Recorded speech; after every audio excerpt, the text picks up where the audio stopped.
네, 안녕하십니까. 대한신부전학회 제1차 디지털 헬스 연구회의 웹 심포지움을 시작하겠습니다. 저는 대한디지털 헬스 연구회의 교육을 담당하고 있는 박성지입니다. 오늘은 AI 여기에 대해서 한번 얘기를 해볼까 합니다. 모든 분들께서 궁금해하시고 AI로 어디까지 할 수 있는지 이것에 대해서 굉장히 궁금하실 것 같은데, 오늘 이 웨비나는 의료 분야에서 AI의 기술적인 혁신과 그 무한한 가능성을 함께 전문가와 함께 고찰하는 자리입니다. 오늘의 주제는 심전도인데요.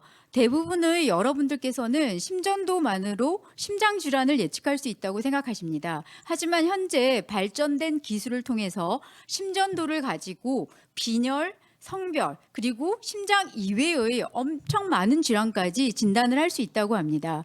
오늘 대한디지털학회 디지털 헬스 연구회와 대한디지털 임상의학계의 뛰어난 교수님들과 함께 이러한 뛰어난 AI의 능력과 그것이 의료 분야에서 우리의 진료의 질의 향상과 시간의 단축, 이런 것들에 어떠한 혁신을 가져올 수 있는지 한번 심도 있게 다뤄보고자 합니다.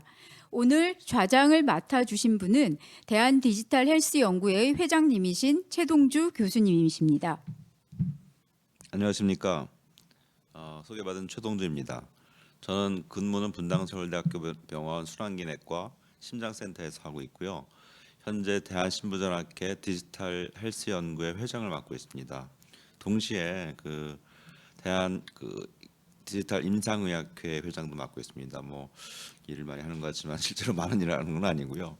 오늘 사실 이런 자리를 마련한 것은, 사실 요즘 여러분 잘 아시지만 디지털 헬스, 인공지능, 빅데이터 너무나도 많은 새로운 것들이 막 몰려들고 있습니다. 근데 저희 의료인들이 이런 거에 잘 대처를 하고 있는지 좀 의문이고요. 정말 많은 분들은 사실 이런 디지털 헬스라든지 디지털 이런 인공지능에서 잘 알고 계시고 많이 하시지만, 제가 알기로는 대부분의 많은 선생님들께서는 아직도 디지털을 알긴 알아야겠는데 잘 모르겠다는 분들이 많습니다. 그래서 요즘 그리고 디지털 리터러시라고 하는데, 우리가 글자를 잘 알아야만이 일반 생활을 하듯이 디지털을 잘 알아야지 앞으로 의료나 생활하기가 어렵지 않을 것이라고 생각합니다. 그래서 보통 우리가 이런 디지털을 모르면 디지털 문맹이라는 얘기를 쓰고 있는데요. 그래서 이 웨비나의 목적은 아주 깊은 디지털 헬스에 대한 내용도 전달하지만, 기본적으로는 이런 디지털 문맹을 갖고 있는 여러 의료인들을 좀 깨우친다면 사람 조금 알게 해드리는 그런 목적을 갖고 있습니다. 그래서 오늘 사실 대한신부전학회 디지털 연구회가 주최를 하지만 디지털 임상의학회에도 같이 저희와 협조해가지고 같이 하는 이런 웨비나가 되겠습니다. 그래서 오늘의 목적은 강의 제목은 심전도를 이용한 인공지능입니다. 그래서 보통 심전도 그러면 우리가 판독하기에 급급한데, 요즘은 심전도 판독을 해서 이게 LVH가 있는지 APB인지 이런 걸 넘어서 이 심전도를 찍은 사람이 나이가 몇 살이고, 그러니까 환자를 안 보고 심전도만 보고 나이가 몇 살이고 성별이 뭐고 병이 빈혈도 있고 심부전도 있다, 이것까지 진단할 수 있다. 그럼 그거 굉장히 대단한 거 아닙니까? 여러분들 피 검사하면 딱 하면 이게 간암이 가능하네 이런 거 아니에요. 사실 한 몇십 년 전만 해도 피 검사 하나로 간암이 가능할 거라고 생각하는 사람 별로 없었다고 생각하죠. 근데 앞으로 가능해집니다. 그래서 오늘 그런 것들 여러분께 맛보기 정도로 보여드리는 거니까 잘 들어보시고, 오늘은 토론회 형식입니다. 강의도 강의가 있지만 토론회 형식이니까 여러분들이 궁금한 점이 있으면 Q&A로 올려주시면, 오늘 패널로 토론자들이 많이 나오셨습니다. 그래서 같이 디스커션 할 거니까 올려주시고요. 강의는 세 꼭지가 있습니다. 첫 번째 꼭지는 전반적인 거에 대해서 대학교 교수님이 하실 거고요. 세 번째 꼭지는 그런 AI를 진짜 만드는 회사의 대표님들께서 나오셔가지고 강의하십니다. 그래서 기대하시고요. 오늘 강의를 들어보겠습니다. 우선 첫 번째 강의 먼저 소개를 드리면, 첫 번째 강의는 저와 같은 병원에서 근무하시는 조용진 교수신데요. 전공은 부정맥을 하시고 EP를 주로 하십니다. 그래서 굉장히 임상도 잘 하시지만 이런 인공지능에 대해서 조예가 깊으시기 때문에 모셨고요. 오늘 제목은 아무튼 인공지능, 심전도 인공지능이 제목입니다. 그래서 오늘 들어보시고 어떻게 심전도만 보고서 사람들을 알아볼 수 있을지를 잘 파악해 보시기 바라겠습니다. 자, 강의 부탁드리겠습니다. 네, 소개 말씀 감사합니다. 저 분당 서울대학교 병원의 조영진이고요. 뭐 소개받은 대로 순환기 내과 부정맥 전공을 하고 있습니다. 강의 제목은 심전도만으로 질병 진단이 가능할까? 빈혈에서 심근경색까지라는 부제로 진행을 할 거고요. 이제 시작해 보도록 하겠습니다. 이제 뭐 여러 가지 굉장히 이제 기대감을 불러일으키는 소개 말씀 많이 주셨는데 이제 어디까지 부응할 수 있을지는 잘 모르겠습니다. 심전도는 사실은 굉장히 익숙한 검사죠. 많이 사용을 하고 있고, 그래도 일단 오버뷰를 보자면 저희가 뭐 파형은 뭐 P, QRS, T 웨이브가 있고 이제 이걸 저희가 패턴을 분석해서 해석하는 게 기본일 겁니다. 근데 면면을 살펴보면 이제 사이누스 노드에서 처음에 펄스가 만들어져서 에이트리움을 지나서 AV 노드 그리고 뭐 히스퍼켄지 시스템을 통해서 벤트리큘러 마이오카디움이 액티베이션 되고 다시 리폴라리제이션 되고 이제 그런 페이즈가 각각의 모든 심장 세포들의 액션 포텐셜에 이제 합이 되겠고요. 이제 그 사이클이 이런 식으로 되고 이런 모든 세포들의 액션 포텐셜의 합이 결국에는 바디 서피스에서 PQRST라는 모양으로 나타난다. 이제 그렇게 생각하시면 됩니다. 보면 저희가 파악할 수 있는 패턴은 좀 한정돼 있고 이제 그렇기 때문에 이제 법 판독에도 여러 어려움을 겪긴 하지만 이렇게 생각해 보면은 심장에 굉장히 많은 요소들이 정보가 다 함축되어 있다. 이제 그래서 심전도는 저희가 파악하는 것보다 훨씬 많은 정보를 가지고 있을 수 있다. 이제 그렇게 생각을 할 수 있을 것 같습니다. 근데 그간에 이제 저희가 심전도를 가지고 평가하는 것들은 여러 가지가 있죠. 뭐 가장 중요하게 저는 또 부정맥을 하는 의사니까 리듬 평가가 가장 중요하고 뭐 여러 가지 뭐 심초음파 영상 검사들이 발전을 했지만 부정맥에 있어서는 아직도 이제 대체 불가. 이제 심전도가 반드시 이제 진단에 필요한 그런 부분이 되겠습니다. 그래서 맥박이 정상인지 파악하는 게 가장 중요하겠고 뭐 부정맥들 여러 가지 있는데 가장 임상적으로 의미가 있는 저희가 이제 그 1차 진료에서도 가장 이제 주의 깊게 봐오는 것이 결국엔 심방세동이 될 것 같고요.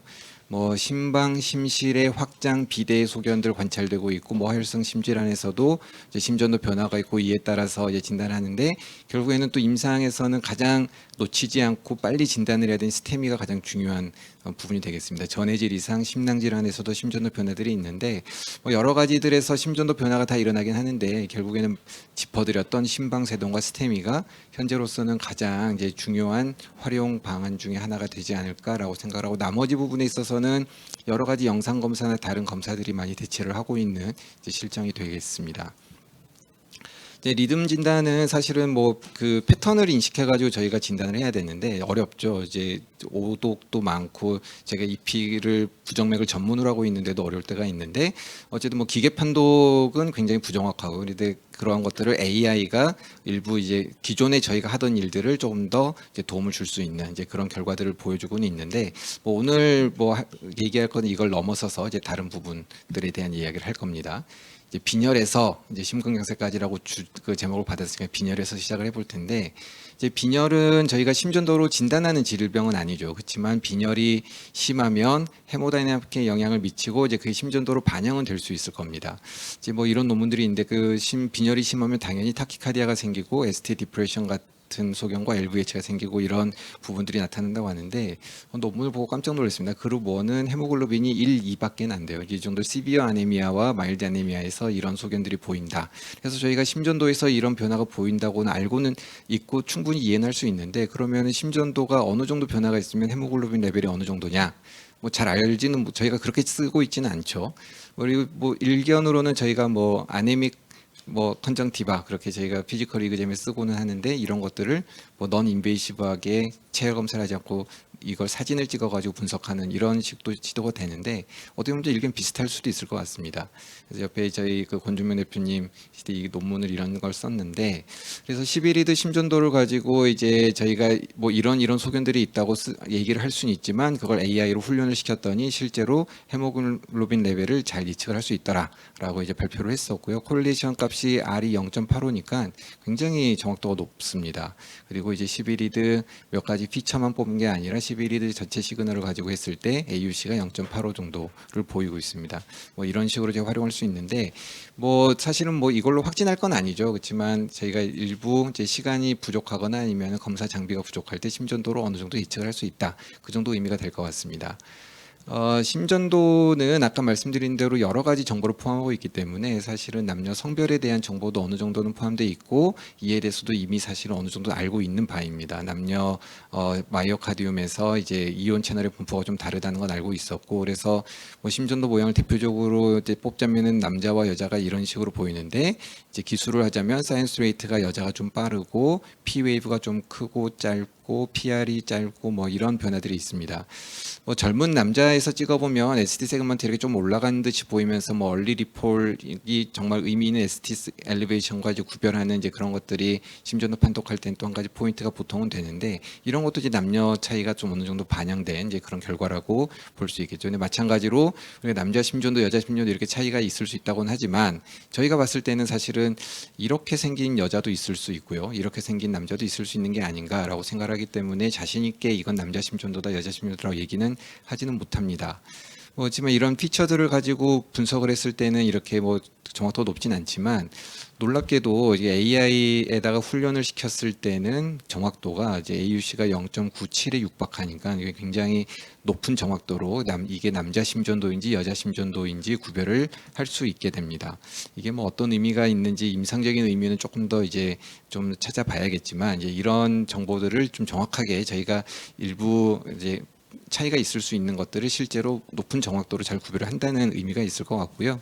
실제로 이런 것들이 그 뭐 남자임에도 불구하고 여자 심전도일 것 같다고 이제 판독이 나오거나 이제 그 반대인 경우들 일때는 섹스 호르몬 레벨과 어느 정도 콜레이션 된다고 알려져 있으니까 이제 단순히 실질 성별뿐만이 아니라 이제 호르몬 레벨과도 이제 연관될 수 있는 그런 결과라고 할 수 있을 것 같습니다.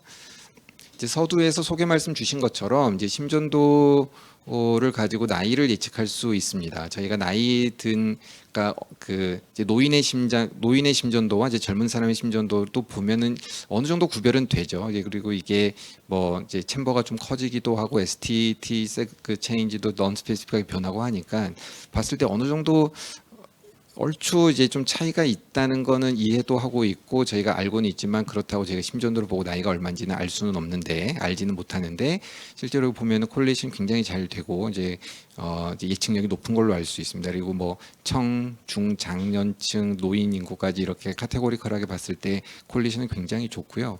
그러면 그 나이는 그냥 물어보면 되지 뭘 또 심전도로 해가지고 나이를 아는 게 무슨 의미냐라고 생각을 할 수도 있는데 사실은 실제 본인 나이와 심전도를 찍어서 예측되는 나이가 차이가 나는 환자들이 그러면은 뭐 반대로 얘기하면은 뭐 실제 나이보다 나이가 더 들어 보인 노안이나 그런 게 있듯이 이제 심장은 더 나이가 들었다라고 거꾸로 얘기할 수도 있는 포인트가 될 수 있을 것 같습니다.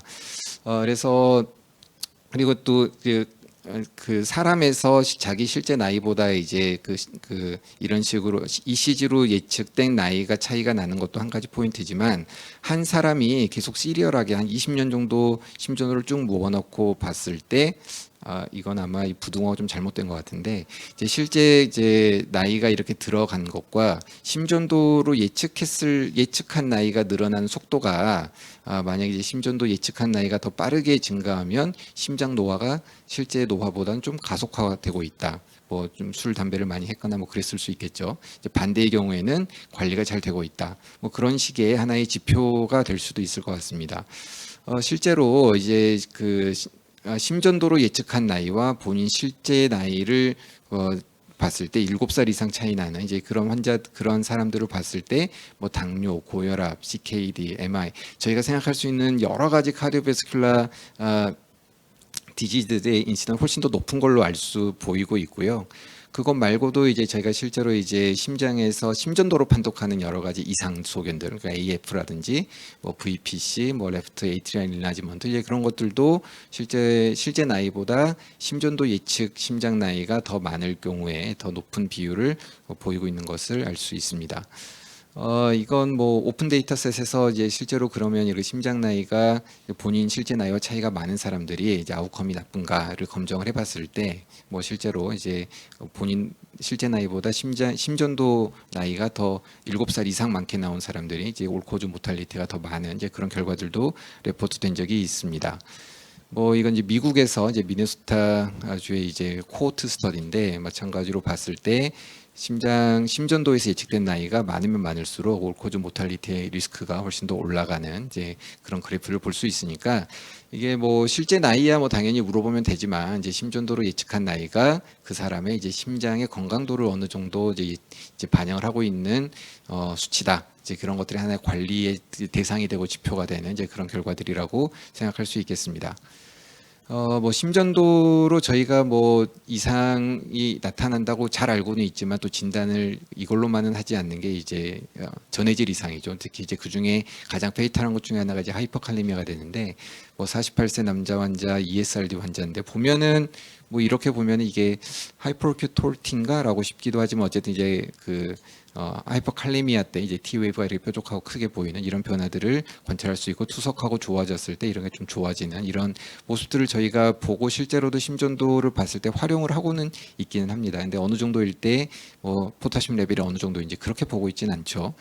그래서 뭐 하이퍼칼레미아 때 뭐 여러 가지 이런 변화들이 있고 주로는 이제 STT 세그먼트 변화가 되고 정말 하이퍼칼레미아가 높아지면 이렇게 사인 웨이브처럼 이제 심전도 거의 이제 망가지게 되는데 이런 것도 저희가 얼추 알고는 있지만 실제로 AI 트레이닝을 시키면 심전도를 찍었을 때 하이퍼칼레미아가 얼마나 심한지를 훨씬 더 정확하게 제시를 해줄 수 있다는 거고 저희가 이제 카디올로지스트나 이제 응급의학과 선생님들이 직접 보는 것보다는 AI만으로 판독하는 게 조금은 더 높은 정확도를 보여주고 있다. 이제 그런 것들이 나타나고 있으니까 응급실에서 뭐 다소 의심은 되지만 심전도만으로 이런 지표들을 함께 제공을 받는다면 뭐 칼슘을 뭐 빨리 준다든지 뭐 그런 조치들을 이제 랩 나오기 전에도 좀 조치를 취할 수 있는 이제 그런 부분들이 될 수도 있을 것 같습니다.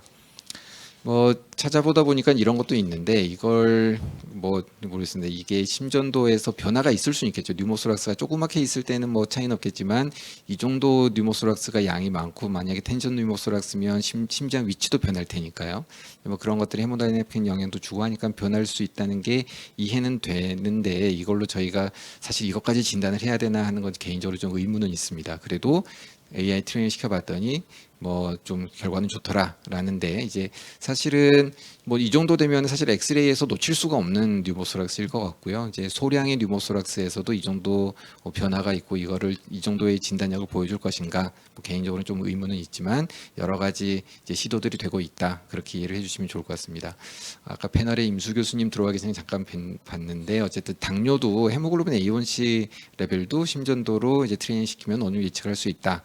당뇨와 비당뇨 환자를 심전도로 이제 구별을 했을 때 AUC가 뭐 0.8이 조금 넘으니까 퍼포먼스가 굉장히 좋은 것처럼 보이는데 이게 실제로 헤모글로빈 A1C 레벨이 심전도에 영향을 미치는 건지 그 당뇨가 있는 환자에서 일어나는 여러 가지 변화가 심전도에 이제 복합적으로 나타나는 걸 반영을 하는 것인지까지는 아직까지는 좀 명확치는 않은 것 같고요.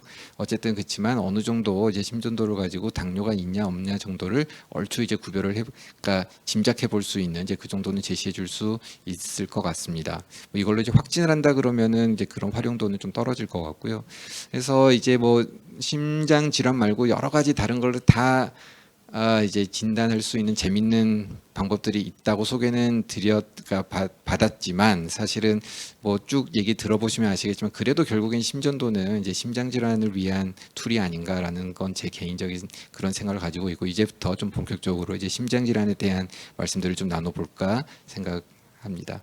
그래서 이제 심전도는 저희가 뭐 아까도 잠깐 말씀드렸지만 굉장히 여러 방면에서 다양하게 활용이 되지만 여러 이제 심장 질환에서 이제 심장 초음파라든지 아니면 CT 뭐 여러 가지 다른 검사의 확진 검사라든지 이제 활용도 측면에서는 많이 자리를 내주고 있죠. 이제 그럼에도 불구하고 값이 싸고 이제 두루 이용될 수 있다는 장점이 있고 이제 접근성이 좋다는 장점이 있고 이런 장점이 AI와의 결합했을 때 그 이후에 이루어지는 여러 가지 정밀 검사들의 결과를 어느 정도 대체하거나 미리 예상해 볼 수 있다는 점이 이제 진정한 이제 심전도 AI의 활용에 이제 의미가 아닐까 생각을 합니다. 이런 부분에 좀 다뤄볼 거고요.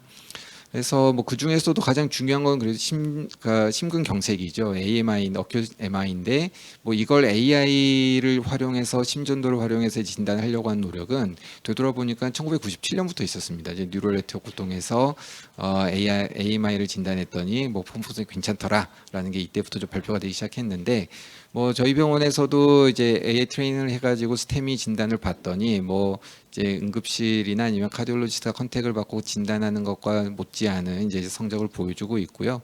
뭐 이런 것들을 이런 게 이렇게 해서 진단력이 높다는 걸 받아들인다면 이제 한 단계를 좀 줄일 수 있는 좀 빠른 대처가 될 수 있는 부분들을 제시해 줄 수 있지 않을까 생각을 합니다. 앞에도 이제 OMI라고 하면 저희는 올드 MI라고 생각하는데 이제 오클루전 MI라는 터미놀로지가 있는데 저희가 스템이라고 하는 거는 굉장히 초응급이죠. 저희가 바로 프라이머리 PCI를 해서 막혀 있는 혈관을 개통을 시켜줘야 되는 그런 질환이 되겠는데 사실은 ST 세그먼트가 올라 있는 MI라는 뜻이고 이건 심전도의 변화가 위주이지만 사실은 ST 세그먼트 엘리베이션이 좀 애매하거나 아니면 없으면서도 실제로는 어큐트 트롬보틱 토탈 오클루전에 의한 MI들도 실제로는 존재를 합니다. 이제 이런 경우에는 사실은 심전도만으로 좀 구별이 어려운데 그래서 이 연구는 ST 세그먼트 엘리베이션 명확한 환자들을 제외하고 그렇지만 엔지오그라피를 했더니 어큐트 토탈 오클루전 MI가 의심됐던 이 환자들이 실제로는 서브트란 체인지를 AI로 이제 심전도를 잘 구별할 수 있을 것인가를 본 연구고 실제로 퍼포먼스가 굉장히 좋습니다. 그래서 이제 뭐 그런 것들을 대표 그래프를 이렇게 뽑아봤더니 이 정도 차인데 이걸 뭐 사실은 저희가 명확한 ST 세그먼트 엘리베이션이 없으면은 이게 어클루전이 있다 없다를 판별하기는 좀 어려울 것 같은데요. 이제 이런 것들에서 AI가 굉장히 퍼포먼스가 좋다라고 이제 제시를 하고 있습니다.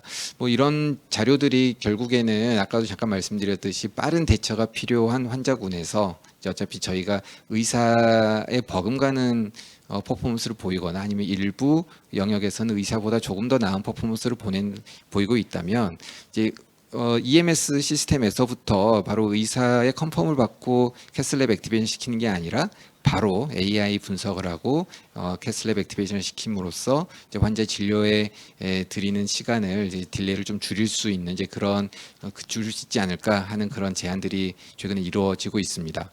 우리나라에서도 이제 뭐 구급대에서도 일부 구급대에서는 이런 식으로 다양한 모양의 심전도를 찍게 되는데요. 이제 이게 좀 정형화되지 않아서 이제 일괄적으로 AI를 적용하기는 조금 어려울 수는 있지만 이미지 분석으로는 이런 것들이 적용을 가능하고요. 이제 이미지 분석 기반의 AI 툴을 적용을 해봤을 때 실제로 이제 뭐 이제 전화를 해서 이제 컨설테이션을 받은 결과들보다 AI 분석이 좀 퍼포먼스가 나은 이제 그런 결과를 이제 결과들을 도출된 적이 있고 이런 것들이 이제 구급 시스템에 좀 변화를 그러니까 가져올 수 있는 그런 결과들이라고 볼 수 있겠습니다.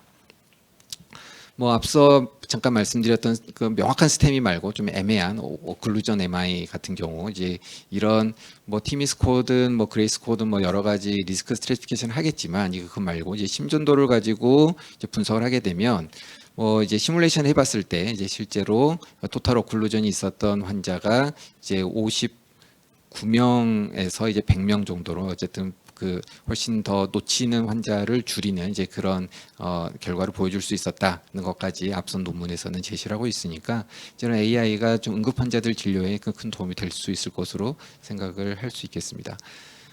이제 뭐 순환기 영역에서 이제 가장 중요한 질환 중에 하나가 심근경색 과 함께 또 이제 심부전이죠. 이제 심부전은 여러 가지 종류가 있지만 일단 저희가 쉽게 생각하는 건 이젝션 프랙션이 떨어져 있는 리듀스드 이젝션 프랙션 이제 하트 페일러가 되겠는데 이제 그런 컨트랙타일 디스펑션을 뭐 당연히 에코를 봐야 알 수 있고 이제 심전도로는 저희가 이젝션 프랙션이 떨어져 있는지 통상적으로는 평가를 못하지만 AI의 눈으로 바라보면 이런 것들도 구별할 수 있다 하는 논문들이 이제 발표가 되고 있습니다. 그래서 뭐 리듀스드 이젝션 프랙션을 진단하는 데 있어서 AI ECG를 봤을 때 뭐 AUC가 0.93 정도 굉장히 좋은 퍼포먼스가 보이고 있고요. 뭐 나이 말씀드린 것과 좀 비슷하게 실제로는 AI가 심전도로 예측한 이젝션 프랙션은 낮았는데 실제로는 노멀 이젝션 프랙션이었던 환자들을 팔로우를 해봤더니 이런 환자들은 실제로 이때 당시는 이젝션 프레션이 괜찮았지만 팔로우를 했더니 실제로 이젝션 프레션이 떨어질 확률이 더 높더라, 리스크가 높더라, 이제 그런 것들을 보여주고 있으니까 뭐 이제 그 당시의 이젝션 프랙션뿐만이 아니라 어느 정도는 이제 그런 리스크를 안고 있는 것까지 좀 제한을 해주고 있는 이제 그런 결과라고 할 수 있겠습니다. 이제 비슷하게 이제 지금은 괜찮지만 앞으로 하트 페일리어가 얼마나 생길 거냐, 이제 10년 리스크를 봤을 때 여러 가지 뭐 이제 클리니컬 파라미터를 가지고 예측을 하는 것과 비근하게 심전도만 AI로 훈련시켰을 때 비슷한 정도의 예측력을 보였고, 이제 기존에 알고 있던 이제 모델과 결합했을 때 더 좀 성능 향상이 있었다. 그러니까 현재의 하트 페일리어뿐만이 아니라 미래에 발생할 하트 페일리어도 어느 정도는 예측할 수 있는, 이제 좀 어떻게 보면은 조기 진단이죠. 조기 진단의 개념까지도 이제 도입을 할 수 있을 걸로 생각을 합니다. 이런 게 응급실에서는 또 유용합니다. 그래서 만약에 디스미아로 왔는데 응급실에서 심전도를 찍고 이젝션 프레션 떨어져 있을 거냐 안 있을 거냐, 그러니까 괜찮을 거냐를 좀 빨리 심전도만으로 가늠할 수 있다면 뭐 이제 그 환자를 진료를 가닥을 잡는데 좀 큰 도움을 줄 수 있을 것 같고요. 심지어 여러 연구들에서 이런 예측력이 실제 NT-proBNP 검사를 하는 것보다 더 정확도는 예측력은 더 높다라고 보고가 되고 있습니다. 그러니까 이제 유용한 툴이 될 수 있겠죠. 이건 저희 병원 이제 어큐트 하트 페일리어로 이제 응급실 통해서 입원한 환자들 심전도인데요. 그러니까 뭐 이젝션 프레션이 떨어져 있고 하트 페일리어가 있고 뿐만이 아니라 이 환자가 얼마나 위중하냐, 얼마나 이 사람들이 많이 죽고 좀 저희가 클로즈 모니터링 해야 될 거냐, 거기에 대한 정보들을 좀 줄 수 있다고도 말씀드릴 수 있겠습니다. 뭐 잘 모르겠지만 이거 보면 심전도가 좀 비자하고 굉장히 좀 뭔가 느낌은 안 좋죠. QRS도 와이드하고 뭐 그러는데 이런 환자들도 있지만 심전도만으로는 이게 정말 중증도가 높은 환자인지 나쁜 환자인지 잘 모를 수는 있는데 AI 눈으로 바라보면 이 위중증도가 높아서 실제로 이제 퇴원을 하지 못하고 원내 사망을 했고요. 이 환자도 위중증도가 높고 원내 사망을 하고 이 두 분은 잘 회복되어서 퇴원을 했습니다. 이런 것들을 어느 정도 가늠을 할 수 있는데 뭐 이제 앞서 말씀드린 위중증도 스코어를 가지고 이제 그 예측을 해봤을 때 이제 환자 이제 원내 사망가 그를 잘 예측을 하고요. AUC 0.82 정도 잘 예측을 하고 이런 사망 예측에 있어서 NT-proBNP나 일부 이젝션 프랙션보다 더 성능이 좋았다는 거죠. 그리고 이제 퇴원하고 나서도 롱텀 모탈리티에서도 이런 수치들이 이제 그 잘 콜리션 되는 그런 모습들을 보이고 있으니까 뭐 하트 페일리어가 있고 없고 더하기, 그리고 이제 그 이후에 이제 프로그노시스까지 이제 어느 정도 이제 예측을 제공을 해주는 이제 바이오마커처럼 이제 활용을 할 수 있는 이제 기회가 될 수 있을 것 같습니다. 뭐 이런 논문들도 있습니다. 이제 묻지도 따지지도 말고 어떤 원인이든 이제 1년 사망을 할 사망률을 이제 트레이닝을 시키는 거죠.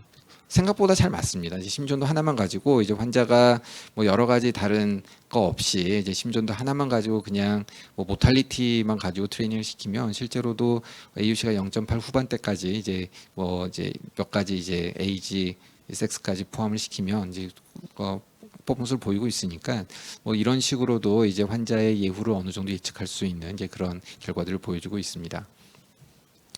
심부전 중에서 좀 희귀 질환이지만 또 스크리닝을 잘 해야 되는 의미가 큰 질환이 이제 비후성 심근증이 될 것 같습니다. 이런 환자분들도 급사 위험도 있고 하니까 또 미리 잘 스크리닝을 해서 환자를 진단을 잘하고 팔로우하는 게 중요한데 심전도에서 뭐 LVH가 뭐 명확하게 보이는 환자가 있는가 하면 이제 그 두꺼워지는 벽의 위치나 정도에 따라서 심전도에서는 잘 변화가 감지되지 않는 경우들도 있는데 이런 경우들도 AI 트레이닝을 시키면 굉장히 높은 이제 정확도로 이제 진단을 잘 할 수 있는 것으로 되어 있고, 이 논문에서는 재밌는 건 이제 그 HCM 프로바빌리티가 굉장히 높게 나왔다가 마이액토미, 이제 septum의 두꺼워진 머슬을 좀 잘라내고 났더니 이제 HCM 프로바빌리티가 낮게 떨어지니까 환자의 치료 경과나 이제 그런 것들에 있어서도 모니터링이 가능한 지표로 사용할 수 있지 않을까라고 제안을 하고 있습니다.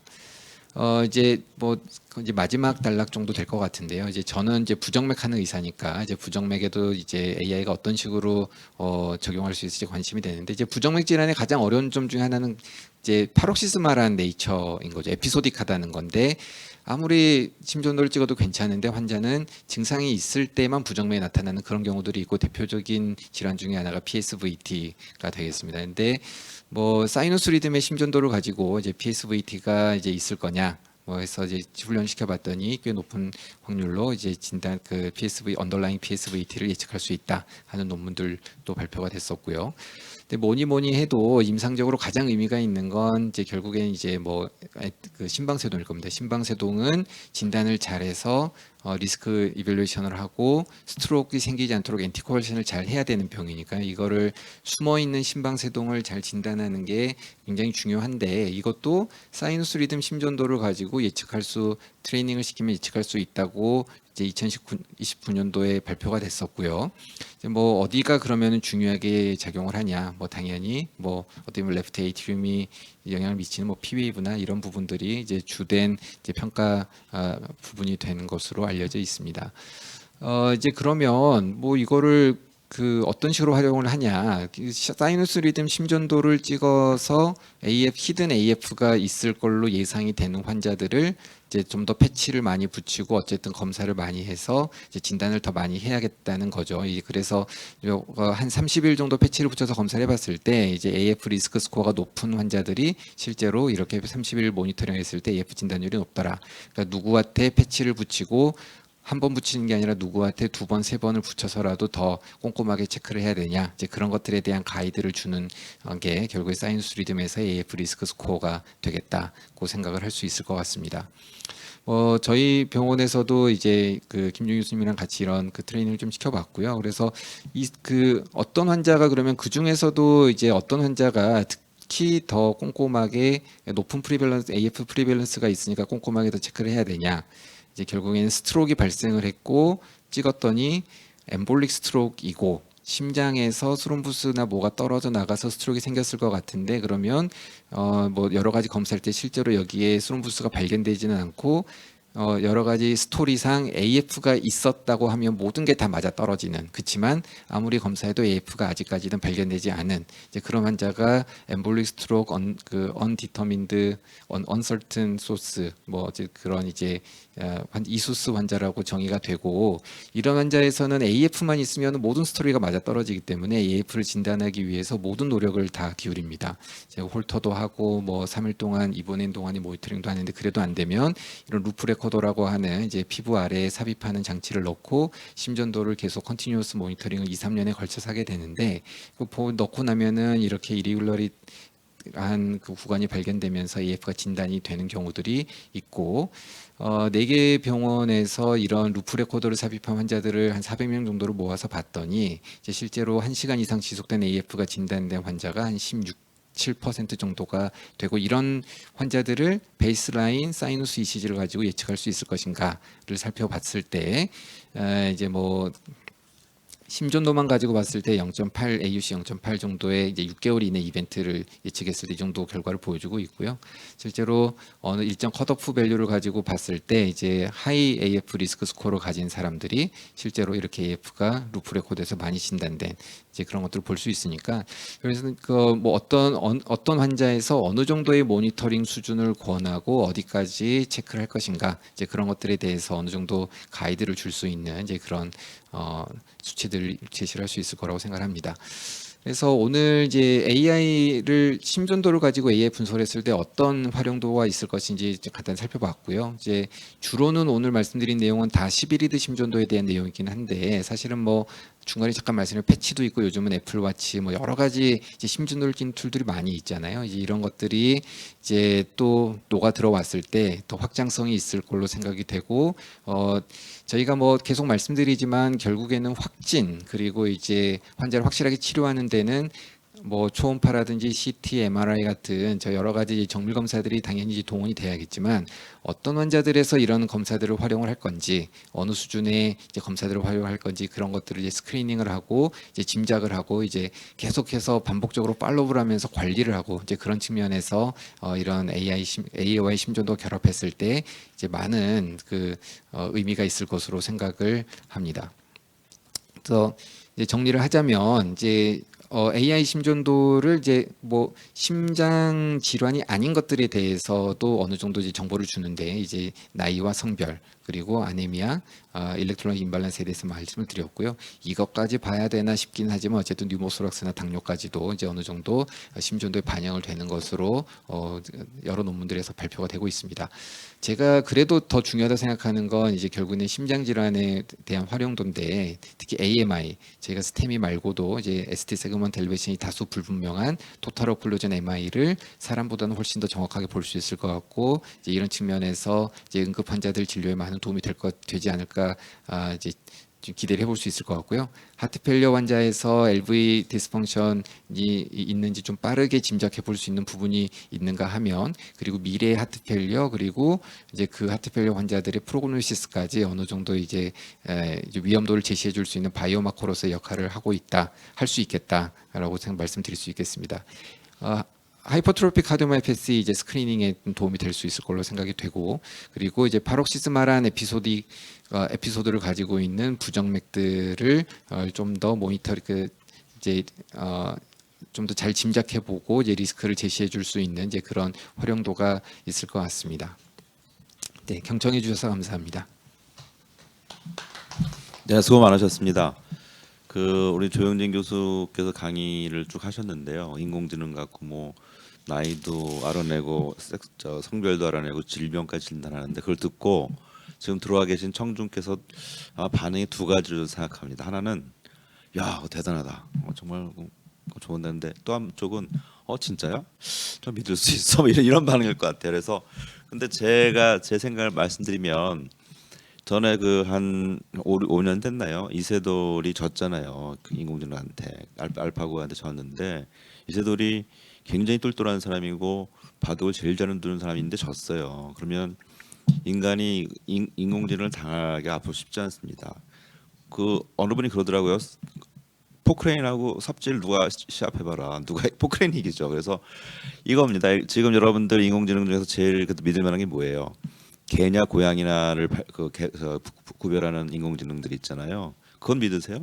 인공지능이 딱 개 사진을 붙이면 개 거의 100% 맞죠. 그럼 똑같습니다. 우리가 볼 때 개하고 고양이를 구별은 우리가 쉬운데 심전도는 어렵잖아요. 근데 인공지능 똑같아요. 인공지능 개, 고양이나 심전도는 똑같아요. 근데 우리 의료 데이터는 중요한 게 데이터들이 붙어 있는 거죠. 이 심전도는 남자다 여자다. 이 심전도는 심근경색이다. 이 데이터 붙어 있는 게 중요해요. 이 태깅이 돼 있는 게. 그래서 의료 데이터 중요한 이유가 이런 태깅돼 있는 데이터가 많다는 거죠. 그래서 메이오 클리닉에서 처음 ECG 갖고 에이지하고 섹스 갖고 한 이유가 수만 장, 수십만 장을 이 심전도는 남자 여자. 이건 개, 고양 똑같은 거 그러니까 슈퍼바이즈를 해서 한 거기 때문에 똑같은 겁니다. 그래서 컴퓨터가 볼 때는 인공지능이 볼 때는 개나 뭐 소나 돼지나 심전도나 엑셀 똑같은 거예요. 그래서 그렇게 봅니다. 근데 이 인공지능을 만든 이 알고리즘이 이 심전도 보시면 영상으로 하는 방법도 있고 숫자 데이터, 디지털 데이터 하는 방법도 있어서 그 알고리즘 달라요. 그래서 오늘 두 회사 대표이사가 나와 계신데 두 대표 회사의 장점들을 주로 얘기해 주세요. 단점은 뭐 서로 상대방 단점 얘기하는 없고 그래서 먼저 권준명 선생님 먼저 할 텐데요. 권준명 선생님은 회사 이름이 뭐더라? 메디컬 AI 대표이사신데요. 원래는 응급의학과 전문의세요. 그래서 세종병원에서 오랫동안 근무하시면서 세종병원의 디지털화에 굉장히 노력을 많이 하셨고, 그래서 지금 그런 디지털 헬스화되어 있는 병원 중에 가장 대표적인 병원이 세종병원으로 알고 있는데 거기 굉장히 많이 공헌하셨습니다. 그래서 오늘 권준명 선생님 대표이사께서 만들고 계시는 인공지능에 대해서 소개를 좀 해주시고 주로 장점을 좀 얘기해 주십시오. 부탁드리겠습니다. 네, 안녕하십니까. 메디컬 AI 대표이사 권준명입니다. 소개 말씀 감사드립니다. 저희는 12호도 심전도 인공지능 분석, 그다음에 좌심실 수축 기능 진단 보조 소프트웨어 의료기기를 개발을 하고 인허가를 받고 이제 최근에 이제 비급여 처방까지 인정을 받았는데요. 관련해서 저희 설명드리도록 하겠습니다. 앞서 이제 조영진 교수님께서 말씀해주신 대로 전에는 이제 부정맥과 심근경색 위주로 심전도 분석 인공지능 연구가 이루어졌다고 하면 2019년도에 이제 저희와 메이오 클리닉이 심부전을 심전도 인공지능 분석하면 진단 보조가 가능할 것 같다라는 연구를 발표를 하고 나서 이제 다양한 질환들에 대해서 메이오 클리닉과 저희가 계속 서로 선점을 하면서 논문들을 발표를 해왔습니다. 이런 연구 결과로 말씀해 주신 대로 그 풀머리 하이퍼텐션이나 아니면 그런 부정맥 아니면 아네미아, 하이퍼칼레미아 등 이 다양한 주제들에 대해서 이제 논문들이 나왔고 이런 주제들이 이제 순차적으로 제품화되고 있는 그런 와중인 것 같습니다. 저희 제품은 그 12호도 심전도를 인공지능 분석해서 그 LVSD 좌심실 수축 기능 부전 EF 40% 빛을 스크리닝하는 그런 진단 보조 소프트웨어입니다. 아시다시피 그 심부전은 그 스크리닝 하기가 좀 어려운 질환이라고 생각하는데요. 그걸 이제 간단한 심전도로 스크리닝 한다는 검사입니다. 저희와 거의 동시에 이제 연구를 하고 있는 메이오 클리닉 같은 경우도 아누마나라는 그 심전도 인공지능만 하는 기업을 설립을 하고 현재 FDA 그 확정 임상 시험을 하고 있는 중으로 알고 있고 저희는 좀 한 발 앞서서 올해 3월 달에 한국에서 인허가 완료하고 8월부터 이제 비급여 처방이 가능해지면서 각 병원에 설치를 하고 있는 상황입니다. 식약처 확정 임상 시험 결과에서는 이제 AUROC 0.91 정도 그 결과가 나왔습니다. 민감도는 89.8%, 특이도 94%, PPV는 한 71%에 MPV는 98% 정도입니다. 스크리닝 검사로서 91.9%의 정확도의 의미를 잠깐 말씀드리면 건강검진센터에서 유방 엑스레이를 촬영하는 유방암을 스크리닝하기 위한 유방 엑스레이 촬영술의 AUC가 0.85 정도 되고 대변 자멸 검사 같은 경우에 이제 0.70이나 0.75 정도 되는데요. 스크리닝 검사로서는 어떻게 보면 정확도가 높은 수준에 이르렀다고 생각이 들어서 최종적으로 제품화를 진행을 했습니다. 재밌는 점은 그 서브그룹 아날리시스에서 BMP 같은 경우에 이런 LVSD를 스크리닝하는데 정확도가 0.72 정도였는데 저희는 같은 그룹 내에서 0.90으로 BMP에 비해서 더 우월하게 LVSD를 스크리닝할 수 있다는 걸 확인을 했습니다. 말씀드린 대로 이제 AUC나 민감도 특이도는 이런 수준이고 그래서 스크리닝 검사로서 아닌 환자를 정확하게 아니라고 확인을 해주고 가능성 높은 환자들을 이제 심초음파와 같은 확진 검사로 진행할 수 있는 그런 툴이라고 할 수 있습니다. 그 이번 정부에서 이제 힘써 추진하고 있는 혁신의료기기 통합심사에 이제 JLK 다음으로 두 번째 소프트웨어로 저희가 지정이 되었고. 그래서 지금 건강검진센터 대상으로는 현재 사용을 하고 있는 와중이고 저희가 8월부터 비급여 처방이 가능해지면서 그 여러 상급 종합병원에서 지금 설치를 하고 있는 중입니다.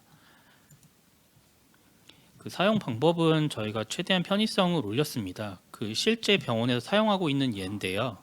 기존의 심전도를 보시기 위해서 ECG라는 처방을 입력했다면 대신 이제 AI ECG라는 처방만 입력을 하면 AI가 자동으로 심전도를 가져와서 분석하고 아래 두 줄의 정보를 추가로 적어줍니다. 그리고 이 그림은 원래 심전도를 보시는 EMR이든 팩스든 그 화면에서 이제 그대로 보는 방식으로 사용을 하고 있습니다. 그 저희가 만든 이 에티아 LVSD의 리스크 스코어 점수는 0점에서 100점 사이로 이 사람이 얼마나 심부전 가능성이 높은지를 알려주는 점수고요. 컷오프는 9.7점으로 설정되어 있습니다.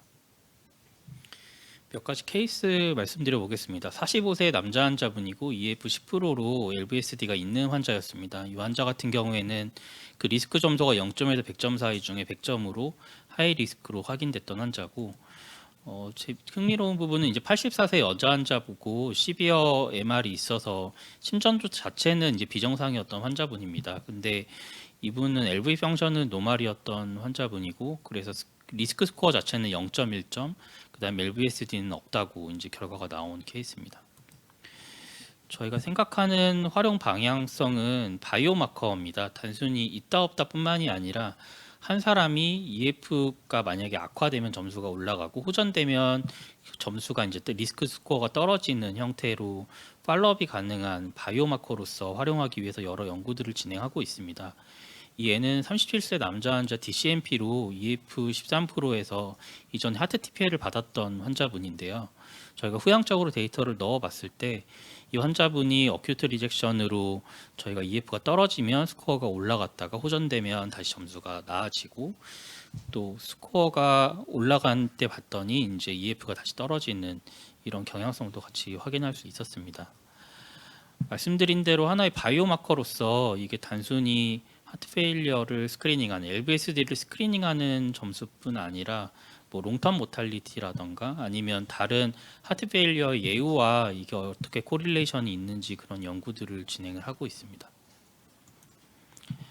그 전국에서 이제 심전도를 가장 많이 찍는 체인이 이제 국내에서 가장 큰 건강검진 체인인 KMI인데요. KMI 전국 지부에 지금 설치가 순차적으로 되고 있는 상황이고, 지금 현재 30여 개 상급 종합병원과 종합병원에서 그 순차적으로 지금 설치를 하고 있는 상황입니다.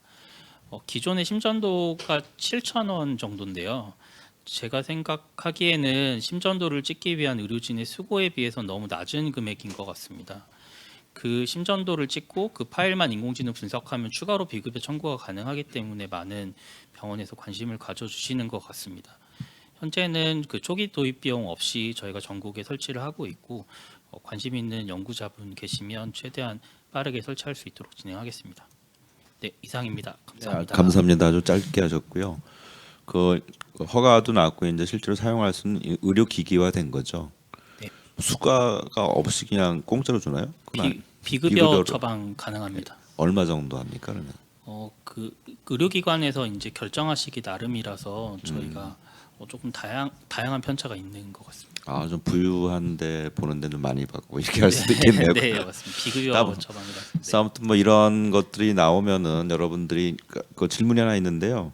아까 섹스 앤 에이지를 구별하는 심전도의 그 나이하고 에이지를 넣냐는 질문인데, 당연히 심전도 위에 나오는데 그건 오히려 빼고 심전도만 갖고 하는 겁니다. 그걸 넣어주면 당연히 알죠. 그건 질문 나온 거 잠깐 말씀드렸고, 그래서 저희 이런 자리가 뭐냐면 이런 의료기기가 된 그 인공지능이 있으면 그걸 실제로 좋은 거는 사실 우리가 한번 써봐야 되는 그런 입장이 되지 않냐는 생각을 갖고 있고요. 두 번째 회사는 김중희 교수님은 저희 분당서울대병원에서 중환자 그 교실에 계시고 중환자 전문의십니다. 그래서 지금 그 회사 이름이 뭐더라? 주식회사 RP라는 회사를 설립하셨고, 역시 심전도로 아까 얘기한 그런 진단 같은 걸 하는 그런 의료기기입니다. 인공지능. 그래서 그거에 대한 또 장점을 좀 말씀을 좀 해주세요.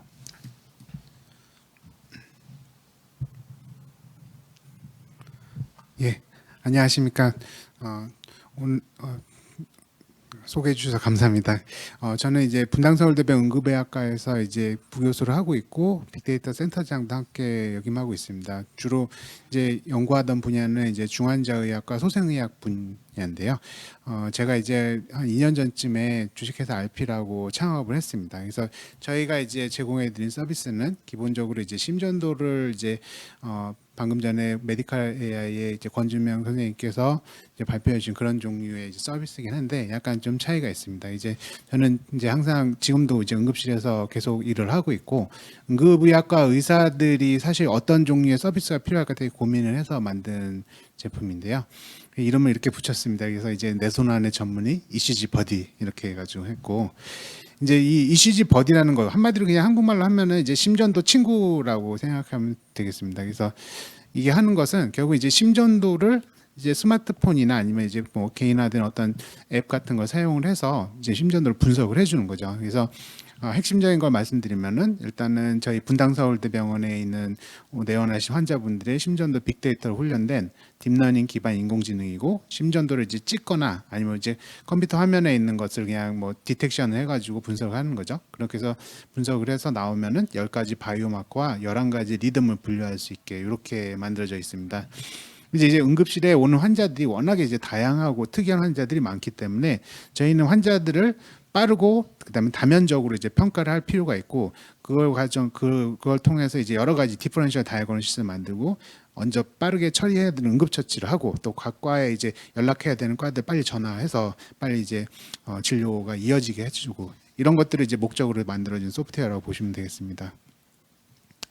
그래서 이런 식입니다. 이제 뭐 스마트폰으로 심전도 어떻게 분석하느냐. 컴퓨터 앞에 화면에 보면은 심전도가 이렇게 떠 있는 경우도 많죠. EMR 쓰시면은 그러면 이제 심전도를 이렇게 디텍션을 하고 이 디텍션된 심전도가 이제 찰칵하면 이제 분석을 해주게 됩니다. 혹은 뭐 이런 식이 아니라 종이를 심전도 종이를 가져오게 되면은 종이도 이제 찍어서 분석을 하고 이렇게 할 수 있겠죠.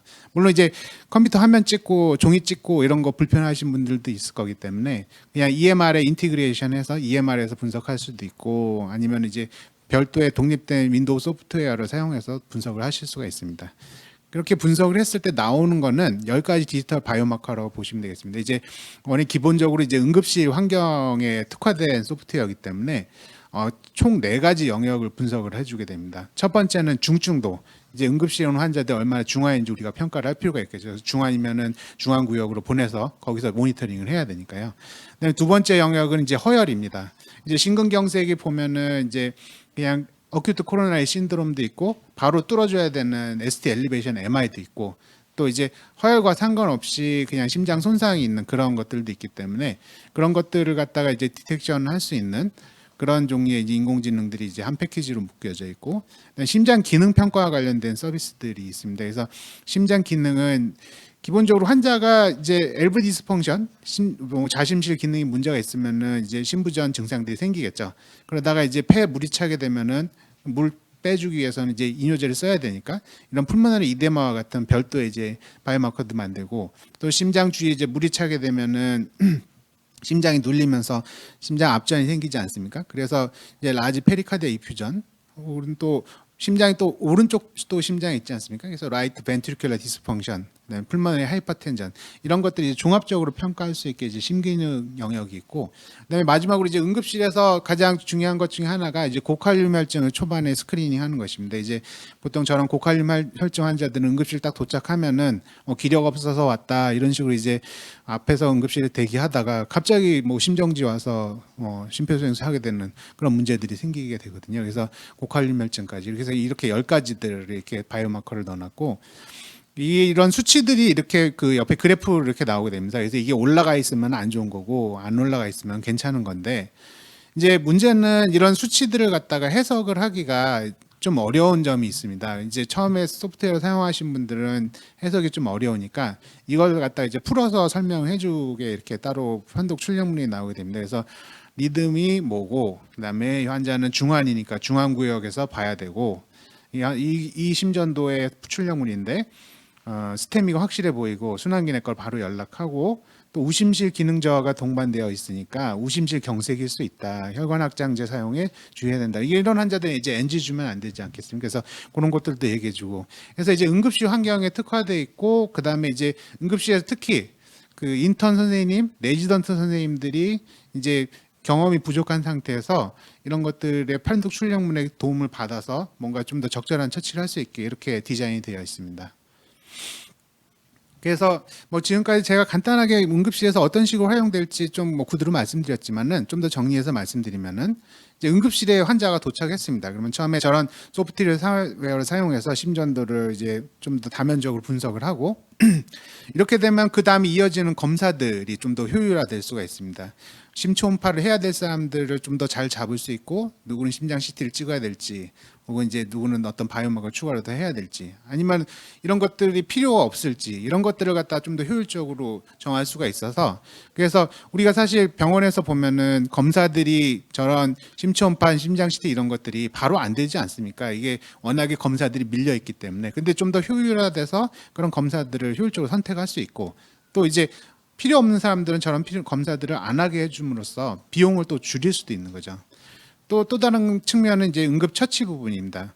환자가 숨차가지고 왔고 히스토리 들어보면은 이 환자가 폐부종이 있는 것 같은데 이게 잘 모르겠고 이제 좀 정확히 에코도 봐야 되고 이것저것 해야 되는데 에코는 바로 안 되고 이런 경우에 이제 심전도가 사용해서 저런 식으로 이제 평가를 하게 되면은 응급의학과 의사나 뭐 이런 전문적인 지식이 좀 없는 이런 경우에도 순환기내과적인 전문적인 지식이 없는 경우에도 바로 RCS를 투여한다든지 이런 식으로 이제 응급처치를 해줄 수가 있습니다. 그래서 이런 처치를 갖다가 좀 더 효율적이고 안전하게 할 수 있는 그런 종류의 도움이 될 수가 있습니다.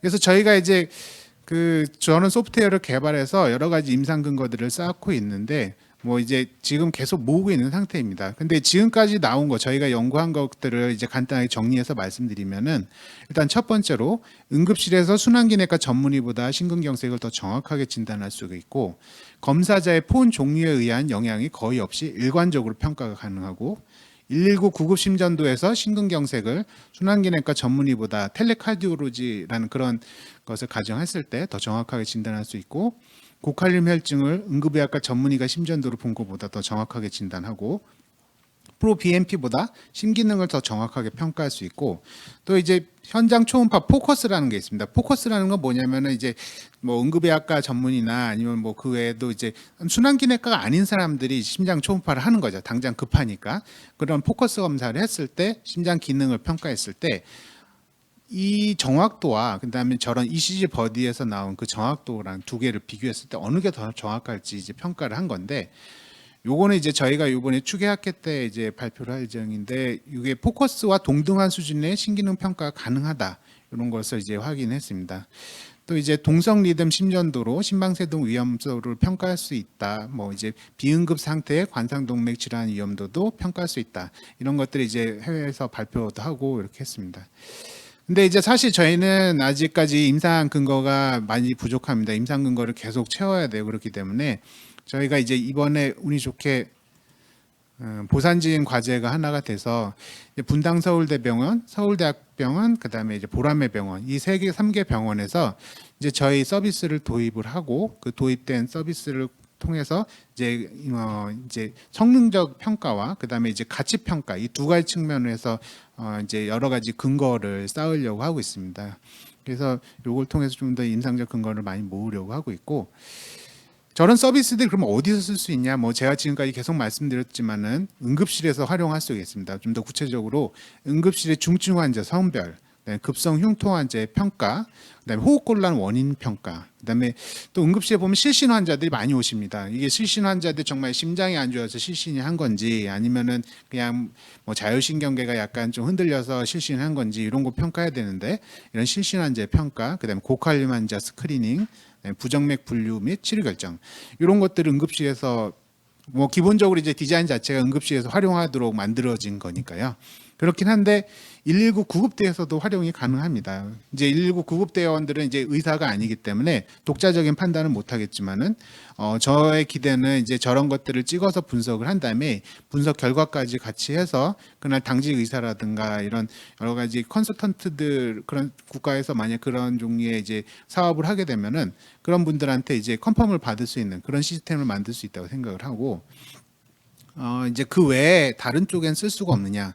일단은 외래 및 검진센터에서도 저는 충분히 활용할 수가 있다고 생각합니다. 아까 이제 권준명 대표님께서도 말씀하셨듯이 검진 환자 환경에서 이제 LV 디스펑션을 스크리닝하는 건 되게 중요하다고 생각하고, 그래서 성능이 기존에 떨어지는 이제 기계 판독을 대체하는 것도 있지만은 기존의 심전도가 그러니까 분석하지 못했던 심부전, 심근병증, 심방세동 고위험군 환자 스크리닝 이런 것들을 통해서 이제 여러 가지 질환들을 먼저 조기 스크리닝해서 평가를 사용할 수 있고 또 수술 전 평가 그다음에 병실에서도 응급 질환들이 많이 생기지 않습니까? 병실에서도 보면은 밤에 당직 전공의들이 이제 어떤 놓치는 여러 가지 질환들을 이제 저런 소프트웨어를 활용해서 좀 더 안전한 병원을 만들 수 있다고 저는 생각을 합니다. 그래서 이제 저희가 지금은 이제 11리드 심전도를 이제 인허가를 하고 있고 얼마 전에 식약처에 임상시험 결과를 제출했습니다. 그래서 임상시험 결과가 이제 인정이 되면은 이제 저희도 곧 앱스토어 올리고 그다음에 각 병원에도 저희가 서비스를 이제 게시를 하려고 하고 있고 근데 이제 이런 것들을 갖다가 12리드 외에도 이제 그 싱글 리드나 2리드, 3리드, 4리드 이런 또는 웨어러블에서도 이제 활용할 수 있게 저희가 이제 서비스들을 만들고 있는데 이런 쪽은 또 별도의 이제 인허가를 진행해야 될 거기 때문에 좀 더 나중에 만나뵐 수 있지 않을까 그렇게 생각을 합니다. 또 이제 여러 가지 아까 지금까지는 저희가 응급 영역에 집중해서 말씀드렸는데 아까 제가 말씀드린 10가지 바이오마커들은 제가 이렇게 핑크색을 이렇게 칠해 놓은 것들인데 이 핑크색을 칠하는 곳 외에 이제 하늘색으로 칠해 놓은 비응급 바이오마커들도 저희가 이제 개발을 완료를 해서 인허가를 곧 시작하려고 하고 있습니다. 그 외에 이제 뭐 저희가 엑스레이라든가 이런 것들도 이제 서비스를 만들어 놓긴 하는데 이 부분도 나중에 이제 또 소개를 시켜드리고 할 수 있으면 좋을 것 같습니다. 예, 이상입니다. 네, 감사합니다. 시간이 예상보다 많이 흘러가지고요. 아무튼 근데 보니까 두 회사가 많이 겹치는 부분은 없어 다행입니다. 혹시 저희 두 회사를 모실 때 혹시 너무 싸우시면 어떻게 할 건 아닌 것 같습니다. 패널이 9분 계신데 일단 패널 소개를 좀 먼저 해주시겠습니까? 네. 줌으로 들어온 분 먼저 소개해 주시고 줌을 좀 패널 띄워주세요. 분들 화면을 좀 전환해 주시겠어요? 네, 패널 분들을 소개시켜 드리겠습니다. 먼저 대한 디지털 임상의학회의 회장님이신 홍광일 선생님, 그리고 인공지능 이사이신 유선현 선생님, 교육이사이신 임수 선생님 들어와 계시고요. 줌 좀 띄워주세요. 여기 안 보이는데 여기는요. 저희 화면이 아직 전환이 안 됐습니다. 다 들어와 네. 계시는구나. 네, 회장님이신 홍광일 선생님 들어와 계시고 인공지능 이사이신 유선영 선생님, 그리고 교육이사이신 임수 선생님 들어와 계십니다. 그리고 대한신부전학회 디지털 헬스 연구회에서 현장 참석은 김웅주 선생님과 최성훈 선생님 나중에 보여드릴 거고요. 손현주 선생님, 심지영 선생님, 윤민재 선생님, 윤종찬 선생님, 이성기 선생님께서 온라인으로 참여해 계십니다.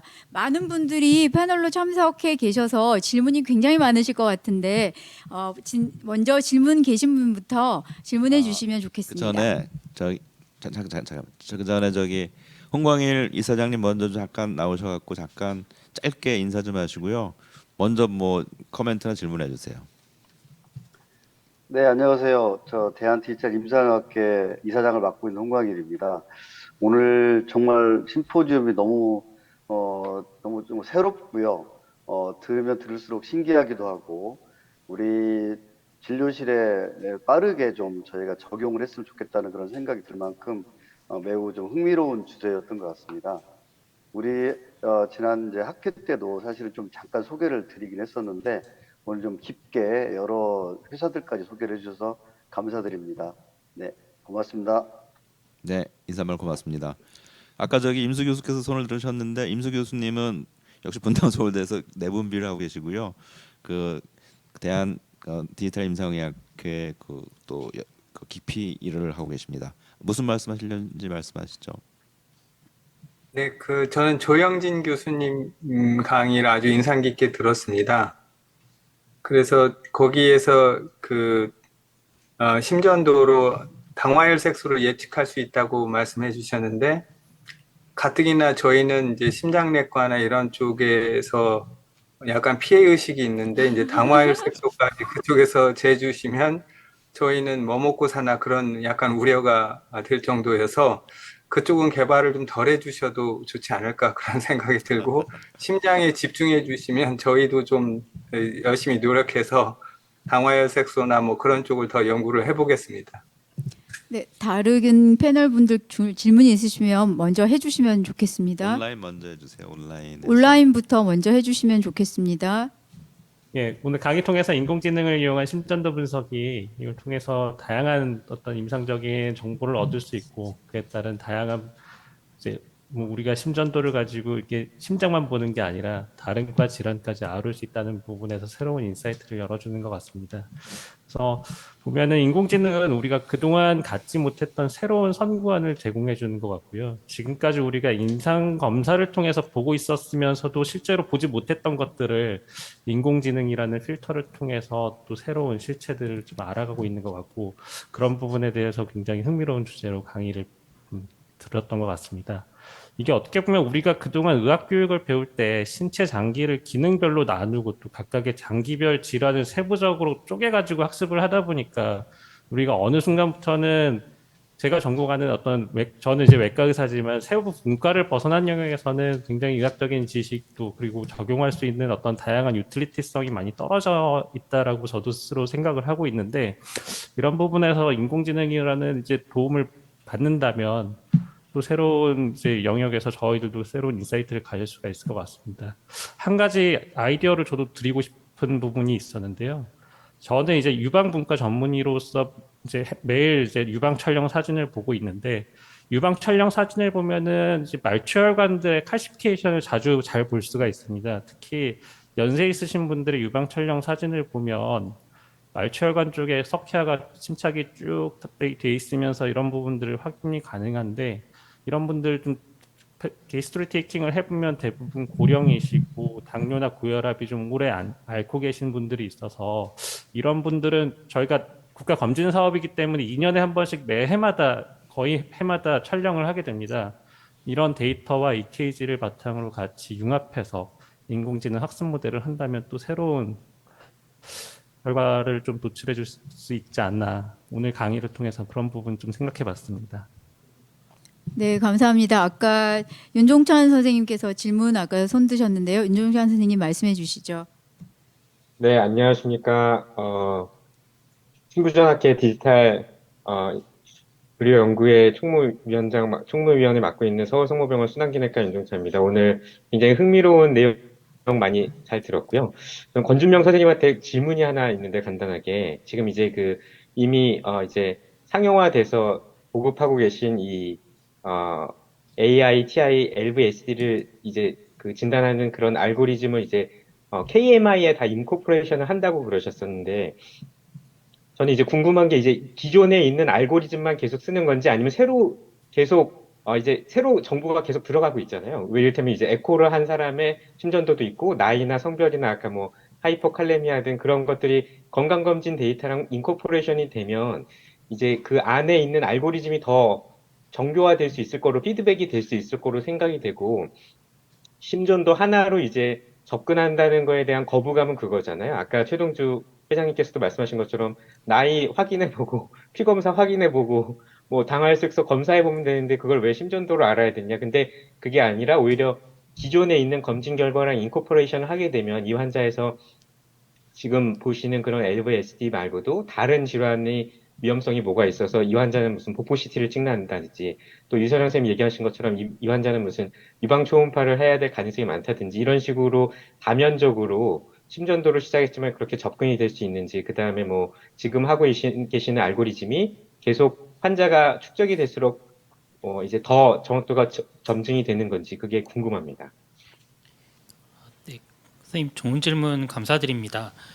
그 제도가 어떻게 보면 기술을 따라오지 못하는 부분이 딱 이 부분인 것 같은데요. 이제 기술적으로는 사실 들어오는 심전도를 자동으로 학습을 시켜서 AI를 실시간으로 진화시킬 수가 있습니다. 실제 저희가 연구단에서는 그렇게 사용을 하고 있는데요. 근데 식약처에서는 이제 그 부분을 허용해 주지는 않고 조금이라도 추가 학습이 되면 인허가를 다시 받아야 되는 경우가 발생을 합니다. 그래서 저희가 지금은 이전에 인허가 받았던 그 모델을 고정해서 사용을 하게 될 것 같고 최근에 근데 미국과 한국에서도 마찬가지로 모델 구조는 그대로 두고 데이터만 추가로 학습시키는 거에 대해서는 그런 마이너한 변경사항으로 승인을 해주는 부분에 대해서 논의가 시작됐는데요. 이제 나중에는 그렇게 학습된 인공지능을 실시간으로 반영할 수는 있을 것 같습니다. 근데 지금은 이제 마지막 인허가 받은 소프트웨어로 고정해서 사용하고 있습니다. 한 가지 안내 말씀드리면 청중분들께서도 채팅창에 질문을 남겨주시면 저희가 직접 질문을 해서 답변을 드리도록 하겠습니다. 다른 패널 분께서 질문해 주시죠. KT의 손현주 부장님 나와 계시죠? 손현주 부장님 한 말씀 해주십시오. 네. 되게 인상 깊게 잘 들었습니다. 저희도 이제 AI 영상 의료 진단하는 손현주 부장님 솔루션도 잡아주세요. 개발하고 있고 신부조 DTS도 이제 만들어서 3세 임상까지 한번 해보고 이렇게 했는데요.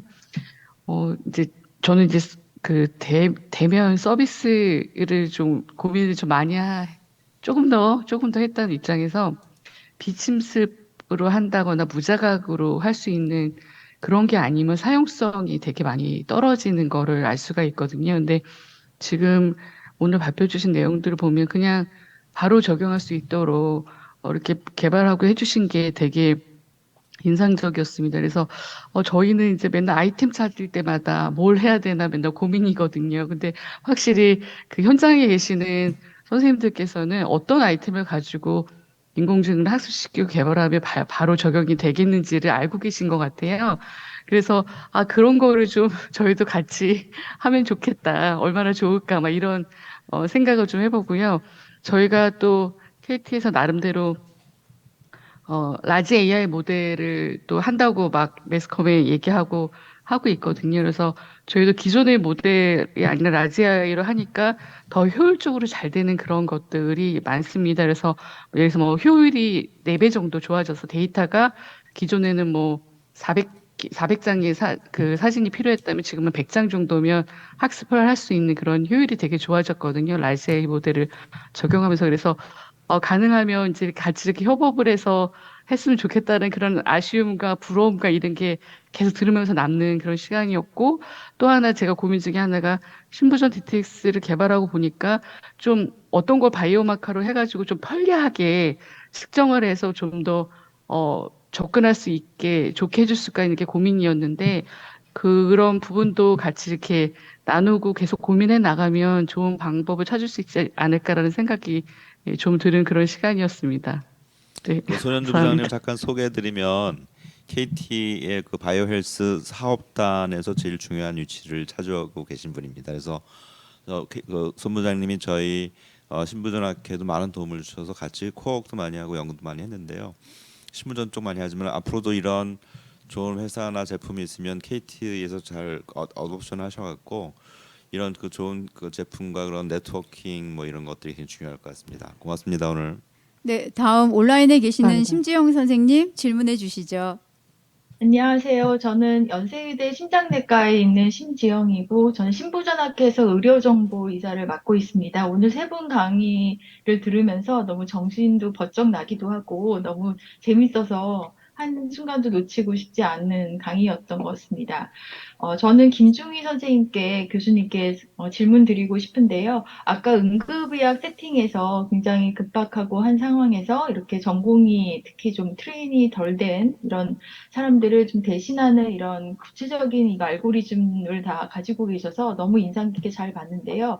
저한테 지금 당장 필요한 걸 말씀드리면 병동의 전공의 당직이랑 그다음에 신졸 간호사들이 이제 뭔가 노티할 걸 잘 못 찾고 막 이런 것들이 너무 지금 그렇고 전공의들 요즘 뭐 다 뭐 혼내지도 못하고 뭐 그러기 때문에 그런 것들 뭐 하지도 못하는데 그런 좀 다른 쪽으로도 이렇게 특화돼서 상황에 따라서 이제 AI가 좀 개발이 되고 있는 건지 이렇게 따지다 보니까 저희가 이 AI한테 무슨 보드를 줘야 되지 않나 하는 생각도 들면서도 또 이런 걸 다 아우를 수 있는 건지 전체 AI 많은 정보를 넣어서 이제 AI 하나의 개체가 모든 상황에 다 맞춰서 어떤 변화될 수 있는 것도 생각을 하고 계시는 건지 그게 가장 궁금하고요. 이거는 어떻게 보면 브로드한 이런 전문성의 문제고 그 다음은 이제 저희도 계속 이제 학회를 통해서 보수 교육도 하고 뭐 좀 이렇게 지식도 얻게 되고 계속 바뀌어 나가는데 이런 AI도 휴먼 그 인텔리전스와 비슷하게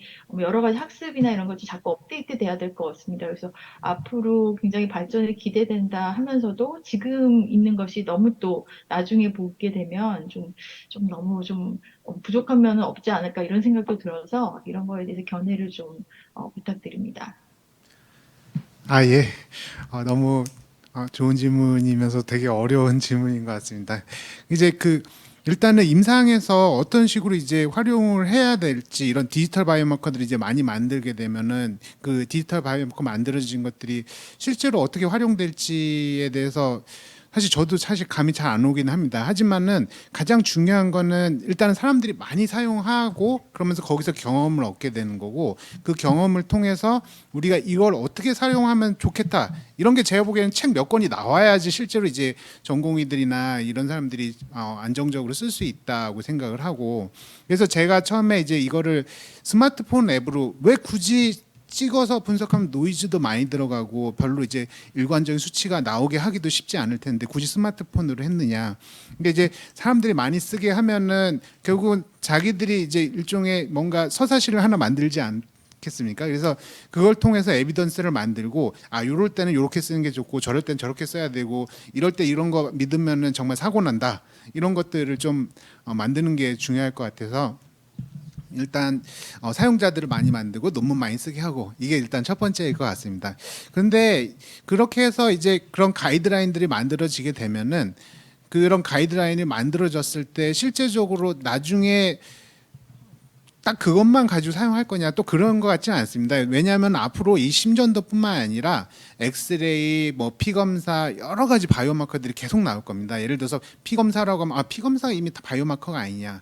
근데 그 피검사도 되게 우리가 많이 하지 않습니까? 그럼 이걸 갖다가 뭔가 좀 더 요약하는 종류의 바이오마커들이 또 나올 거고 엑스레이도 마찬가지로 뭐 이 환자의 COPD 정도가 얼마나 되는지, 폐부종의 정도가 어느 정도 되는지 기존에는 우리가 수치화시키지 못했던 그런 수치들이 이제 또 정량화가 되면서 또 여러 가지 바이오마커들이 나올 것 같습니다. 그래서 우리가 기본적으로 의사들이 가지고 있는 마음속에 가지고 있는 그런 기본적인 개념들이 수치화가 된 좀 더 정량화된 방식으로 수치화가 되는 방식으로 하면서 뭔가 기존의 의료를 한 번 더 씌우는 방식의 이제 의료인공 시스템들이 만들어질 거라고 생각을 하고 거기서 가장 중요한 건 결국은 그래도 계속 의사일 것 같습니다. 결국은 이 인공지능들이 의사를 컨트롤할 수는 없다고 저는 생각을 하고 의사들이 자기의 머릿속에 있는 어떤 생각하는 그 시스템에 거기에 녹아 들어갈 수 있는 인공지능만 살아남을 수 있다고 저는 생각을 하고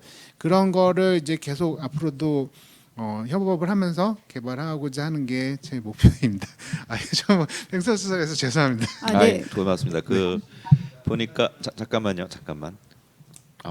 먼저 얘기하십시오. 예. 방금 말씀드린 거 한 가지만 첨언드리자면 그래서 AI 그러면 아티피셜 인텔리전스고 휴먼 인텔리전스의 대척점처럼 이제 받아들이게 되면 이게 약간의 경계심도 들고 하게 되는데 제가 봤을 때는 마지막에 김준희 교수님 말씀하신 대로 결국에는 휴먼 닥터가 중요할 것 같고요. 그런 의미에서 AI가 아티피셜 인텔리전스보다는 이제 콜라보레이션을 같이 하는 의미에서 오그멘티드 인텔리전스가 오히려 좀 더 적합한 용어가 앞으로는 좀 부각되고 하지 않을까 하는 개인적인 견해를 가지고 있습니다.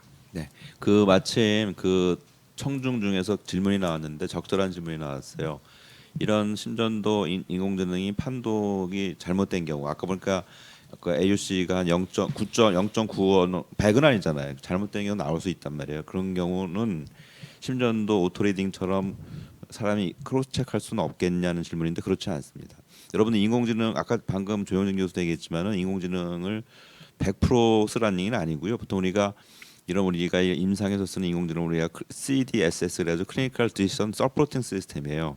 디시전을 서포트하는 거지 디시전 시스템이 아니에요. 그래서 여러분들 최후의 디시전은 여러분이 하셔야 됩니다. 그래서 근데 도움 받으면 굉장히 좋은 게 많은 거죠. 빨리 해주지, 뭐 내가 못 보는 것도 봐주지. 그럼 내가 못 보는 걸 봐줬기 때문에 내 디시전이 더 좋아지는 거잖아요. 그래서 디시전을 서포트하는 거지 디시전 시스템이 아닙니다. 그거 명심하셔야 됩니다.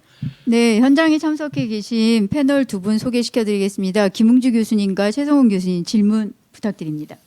온라인에도 아마 이성기 교수님이 아직 남아 있는 걸로 패널. 온라인에 지금 괜찮습니다. 네. 이성기 교수님, 말씀해 주세요. 네, 안녕하십니까. 저 고대 구루병원의 이성기입니다. 오늘 저도 너무 강의를 재밌게 들었고 이제 그동안에 AI가 발전해왔다는 건 알았는데 이렇게 클리니컬 프랙티스에 벌써 적용이 되어 가고 있다라는 걸 보면서 이제 저도 조금 더 해야 되겠다 이런 관심을 갖고 진행해야 되겠다는 생각을 했고요. 또 공교롭게도 오늘 이 EKG 관련돼서 이런 사업화에서 플랫폼을 진행하시는 선생님들 두 분 다 응급의학과 선생님들이신데 심전도를 더 많이 보는 저희보다 아마 더 관심이 많으신 게 아마도 결국에는 환자를 직접적으로 트리아제를 하고 이 환자를 집에 보내도 될지 아니면은 노티를 할지 뭐 급하게 빨리 컨설테이션을 할지 이런 것들을 결정하는 데 있어서 아마 그런 고민들을 많이 반영한 결과가 아닐까 생각이 됩니다. 그래서 저는 두 번째 연자 선생님께 되게 궁금한 게 있는데요. 결국에는 이 모델을 이용해서 EF가 낮은 환자들을 대상으로 진행한 이 플랫폼인 것 같은데, 그러니까 그러니까 결국에는 이 모델, 이 프로그램 자체가 EF가 40% 미만인 환자에서만 지금은 적용이 가능한 거잖아요. 그러면은 EF가 40% 이상인 환자에서도 이 모델을 적용할 수가 있는 건지 앞으로 그런 식으로도 적용할 고민이 있으신 건지도 좀 궁금했습니다. 네, 교수님 좋은 질문 감사드립니다. 이 소프트웨어는 인허가 받은 목적은 말씀해 주신 대로 EF 40% 미만인 좌심실 수축 기능 부전을 이제 진단 보조하는 소프트웨어로 인허가를 받았기 때문에 저희가 지금은 EF 40% 미만을 진단 보조만 하고 있습니다. 그 말씀해주신 대로 어떻게 보면 하프페프와 같은 EF가 40% 이상이지만 하트 페일리어인 환자들을 스크리닝할 수 있는 그런 소프트웨어는 이제 추가로 개발이 필요하고 인허가가 필요한 상황이고요. 지금은 그 개발은 완료되고 이제 인허가를 준비하고 있는 그런 와중입니다. 네, 고맙습니다. 그 송출 시간이 원래 1시간이거든요. 원래 6시 반부터 7시 반까지인데 그거를 조금 해서 8시까지 늘렸습니다. 어떻게 하냐면 개발자가 1시간으로 만들어 놓은 걸 늘렸는데 좀 개발자가 퇴근한 것 같아요. 더 이상 못 늘리기 때문에 8시면 끊깁니다. 그래서 온라인에 들어오신 분은 8시까지밖에 못 들어오고 청취가 안 되는데 저희들은 녹화 계속 할 겁니다. 해서 나중에 VOD로 올릴 테니까 뒷부분을 못 본 분들은 그냥 보시면 됩니다. 저기 유민재 교수 아직 남아있죠? 한 5분 정도 해주세요. 5분 이내로. 네. 그 분당서울대학교 병원 윤민재라고 합니다. 짧게 두 가지만 코멘트 드리겠습니다. 제가 인상 깊게 들었던 점은 특히 그 세 번째 김종희 선생님의 그 RP 그 알고리즘은 핸드폰으로 간단하게 심전도를 찍어서 급한 응급실 상황에서 빨리 판단할 수 있는 게 굉장히 장점 같고요. 저희가 막 컴퓨터에 들어가서 뭐 이렇게 하고 이러면 시간이 걸리지만 급하게 이제 종이 촬영된 심전도만 가지고 그렇게 판단할 수 있는 게 굉장히 큰 미래에 도움이 될 거라 생각이 들고, 두 번째 또 조용진 교수님 발표에서 APB나 PSVT가 있는지 여부를 사이너스 리듬 당시 심전도로 예측한다, 이 점이 굉장히 인상 깊었습니다. 특히 외래에서 두근거림이나 뭐 부정맥 증상이 있지만 정말 심전 이런 APB나 PSVT가 있는지 애매한 경우가 많은데 사이너스 심전도만을 일부 예측을 한다면 실제 외래에서 굉장히 도움이 될 수 있겠다. 이렇게 두 가지 코멘트를 드립니다. 네, 고맙습니다. 또 한 가지 선전을 드리면은 요거 매월 할 겁니다. 다음 달은 챗 GPT를 예정하고 있으니까 여러 청중 많이 들어와 주시고요. 마지막으로 홍광일 이사장님께서 그 패널 맺은 말 좀 해주시면 고맙겠습니다. 네, 줌 패널. 저도 코멘트 좀. 네, 학회 이사장과 우리 신부전학회 같이 학회를 이끄는 입장에서 조금 말씀드리고 싶은데요. 이런 생각이 좀 들었습니다. 예전에는 공단 검진을 할 때 심전도를 찍었었거든요. 요즘 어느 순간에 없어졌습니다. 그 심전도를 이제 판독하는 그런 리딩 피 같은 것도 없고, 그래서 앞으로 우리 저는 개원하고 있는 내과 의사인데 개원가에서도 이제 공단 검사할 때 심전도를 찍고 이런 AI를 통해서 국민들이 어떻게 앞으로 그런 건강 같은 걸 미리 좀 챙겨볼 수 있도록 이렇게 진행을 했으면 더 좋겠다는 생각이 좀 들기도 하고요. 저도 앞으로 신부전학회와 더불어서 좀 더 노력을 하도록 그렇게 하겠습니다. 네, 감사합니다. 감사합니다. 네. 의료인들이 진료를 정말 매진해야 되지만 그 플러스 이런 경영적인 측면이나 비즈니스 면도 꼭 봐야 됩니다. 여기 이제 나와 계신 분들 좀 여유 있게 좀 하시면 될 것 같고요. 우리 고대 김홍두 교수님 나와 계신데 먼저 한 말씀 해주시죠. 일단은 심전도를 통한 너무나 다양한 내용들을 우리가 알 수 있게 됐다는 게 정말 반갑고 고맙고, 또 한편으로는 걱정도 됩니다.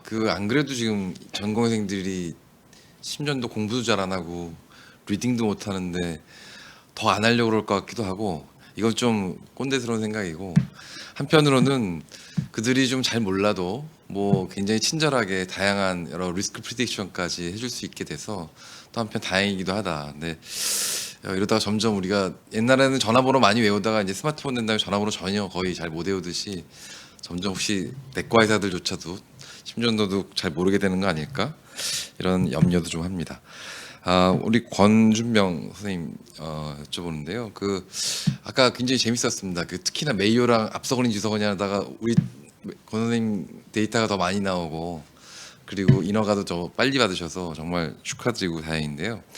이게 어떻게 보면 거의 동시다발적으로 하긴 했지만 혹시 특허 가지고 좀 분쟁이나 그런 아이디어나 그런 거 가지고 그런 건 없는지, 아니면 오히려 서로 협업을 해서 크로스 밸리데이션이라든가 그런 걸 해보신 적은 없는지. 그다음에 이게 그전에는 우리 조영진 선생님 레이스나 에스니티별로도 이 심전도가 어떻게 다른지 어쩐지 모르겠습니다만은, 이건 진짜 우리 권 선생님이 밸리데이션 하신 거는 테스트하고 밸리데이션 한 건 우리 한국인 쪽이고, 메이오는 아무래도 좀 더 다양한 레이스와 에스니티가 포함되어 있을 텐데, 이게 저는 교과서적으로는 심전도에서 레이스 에스니티지 가지고는 별 얘기 없지만 이것도 모르지 않습니까? 그러니까 그 AI로 구분하면 사실 좀 다를지도 모르는데 그런 부분에서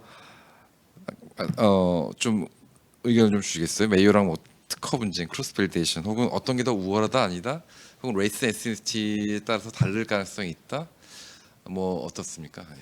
네, 그 좋은 질문 감사드립니다. 그 기업이다 보니까 특허는 최대한 많이 출원을 하고 있고 한 3년 동안 이제 150건 이상 국내나 이제 해외 5급 PCT나 이런 5급 특허들을 출원을 하면서 최대한 방어하고 있습니다. 메이어 클리닉도 마찬가지로 이런 나이나 성별 알고리즘이 다 메이어 클리닉 특허가 다 출원돼 있는 건들인데요. 그래서 서로 어떻게 보면 특허들을 최대한 내고 있는 그런 상황입니다. 메이어 클리닉이 재밌는 일화가 그 말씀드렸던 저희 이제 KCJ 출판했던 신부전 논문이 1년 반 동안 리젝됐던 논문입니다. 여러 페이퍼들에 다 리젝이 되다가 메이오 클리닉에서 이제 똑같은 주제로 네이처 메디슨에 출판을 하고 나니까 한 달 만에 바로 억셉이 됐는데요. 이제 처음에는 메이오 클리닉이 경쟁사라고 생각을 했는데 어떻게 보면 같은 업계에서 그런 에비던스를 같이 만들어가는 과정인 것 같고 메이오 클리닉의 여러 에비던스들 특히 이제 멀티내셔널한 이런 하트 페일리어 연구들을 기반으로 저희가 요번에 네카의 이제 혁신의료 기술을 지정받을 때도 많이 도움이 됐습니다. 그래서 어떻게 보면 지금은 경쟁자이지만 또 협력자처럼 또 이렇게 같이 협업을 하고 있는 것 같습니다. 지금 미국이나 네. 미국이나 유럽이 워낙 시장이 크니까 네. 그들하고 경쟁하는 것보다는 협업해서 네. 묻어가는 게 더 나을지도 모릅니다. 그리고 또 하나, 네. 네. 그리고 인종 관련해서는 저희가 그 메이오 클리닉 같은 경우에 이제 인종의 차이가 심전도에 없다라는 논문을 출판을 하기도 했는데요. 근데 기본적인 FDA의 텐션이 그 미국의 인종을 대상으로 그 데이터가 있어야 사실 FDA 진행이 가능하기 때문에 지금 저희는 지금 이제 미국 쪽에서 임상 연구를 진행을 하고 있습니다. 또 한 가지는 아까 누가 잠깐 뭐 나이는 그냥 물어보면 되지 뭐 성별도 물어보면 왜 하냐 했는데 그거는 뭐 그럴 수도 있지만 조금 더 생각하면은 실제 나이랑 바이올로지컬 에이지가 다르거든요. 또 하나는 뭐 나이 들면서 여성화되는 사람도 있고 남성화되는 여자도 있고 어떤 사람은 진짜 남성 같고 근데 이런 것들을 우리가 잴 수 있다면 굉장히 좋을 것 같아요. 지금 아직은 그냥 나이만 체크하지만 진짜 바이올로직 에이지와 이런 거를 수치화시키고 이런 하면 정말 왜냐하면 지금 우리 지난 신부전학회에서도 프레질리티가 주제였는데 프레질리티가 뭐 겉으로 봐서 멀쩡한데 나이만 90이라고 프레자일이나 그건 아니거든요. 그래서 그런 것들이 이런 신전대의 역할입니다. 마지막으로 최성원 교수님 많이 기다리셨는데 길게 하셔도 됩니다. 감사합니다. 지금 딱 질문 하나 하려고 했는데 좀 전에 김웅주 교수님 하셔가지고 굉장히 당혹스러운데요. 일단 먼저 그 인종 차이가 없다는 거에 대해서는 뭐 정보가 되게 좋은 것 같고요. 그리고 제가 학생 때 심전도 제일 많이 봤던 날이 하루에 한 1200장 보고 지금까지 한 환자 카운트 해보면 한 10만 개 정도 봤을 것 같은데 이제 근데 조영준 교수님이 카디올로보다 AI가 좋다고 하셔서 뭐 하고 살았나 하시긴 한데 뭐 AD를 하는 쪽은 좋은데요. 결국은 백업 자료를 가지고 결국 데이터를 컨펌한 이후에 머신러닝한 단계에서 얻은 데이터를 제가 무시할 생각은 전혀 없고요. 이제 제가 궁금한 거는 일단은 특히나 여기 이제 개원이 선생님도 이제 들어와 보신 계시니까 개원이 선생님 레벨에서 예를 들면 이 환자가 카디오 환자인지 아니면 폴마 환자인지 이런 정보를 주는 게 굉장히 큰 도움이 될 것 같습니다. 그래서 내가 이 사람을 보낼 건지 그런 면에서 하란다 그러면 확실히 환자가 그냥 PPI만 먹고 로스되지 않을 수 있는 가능성이 있어서 그런 부분은 뭐 전체적으로 결국 이게 그런 도움을 줄 수 있으면 제일 중요한 것 같고요. 제가 조영 선생님한테 궁금한 게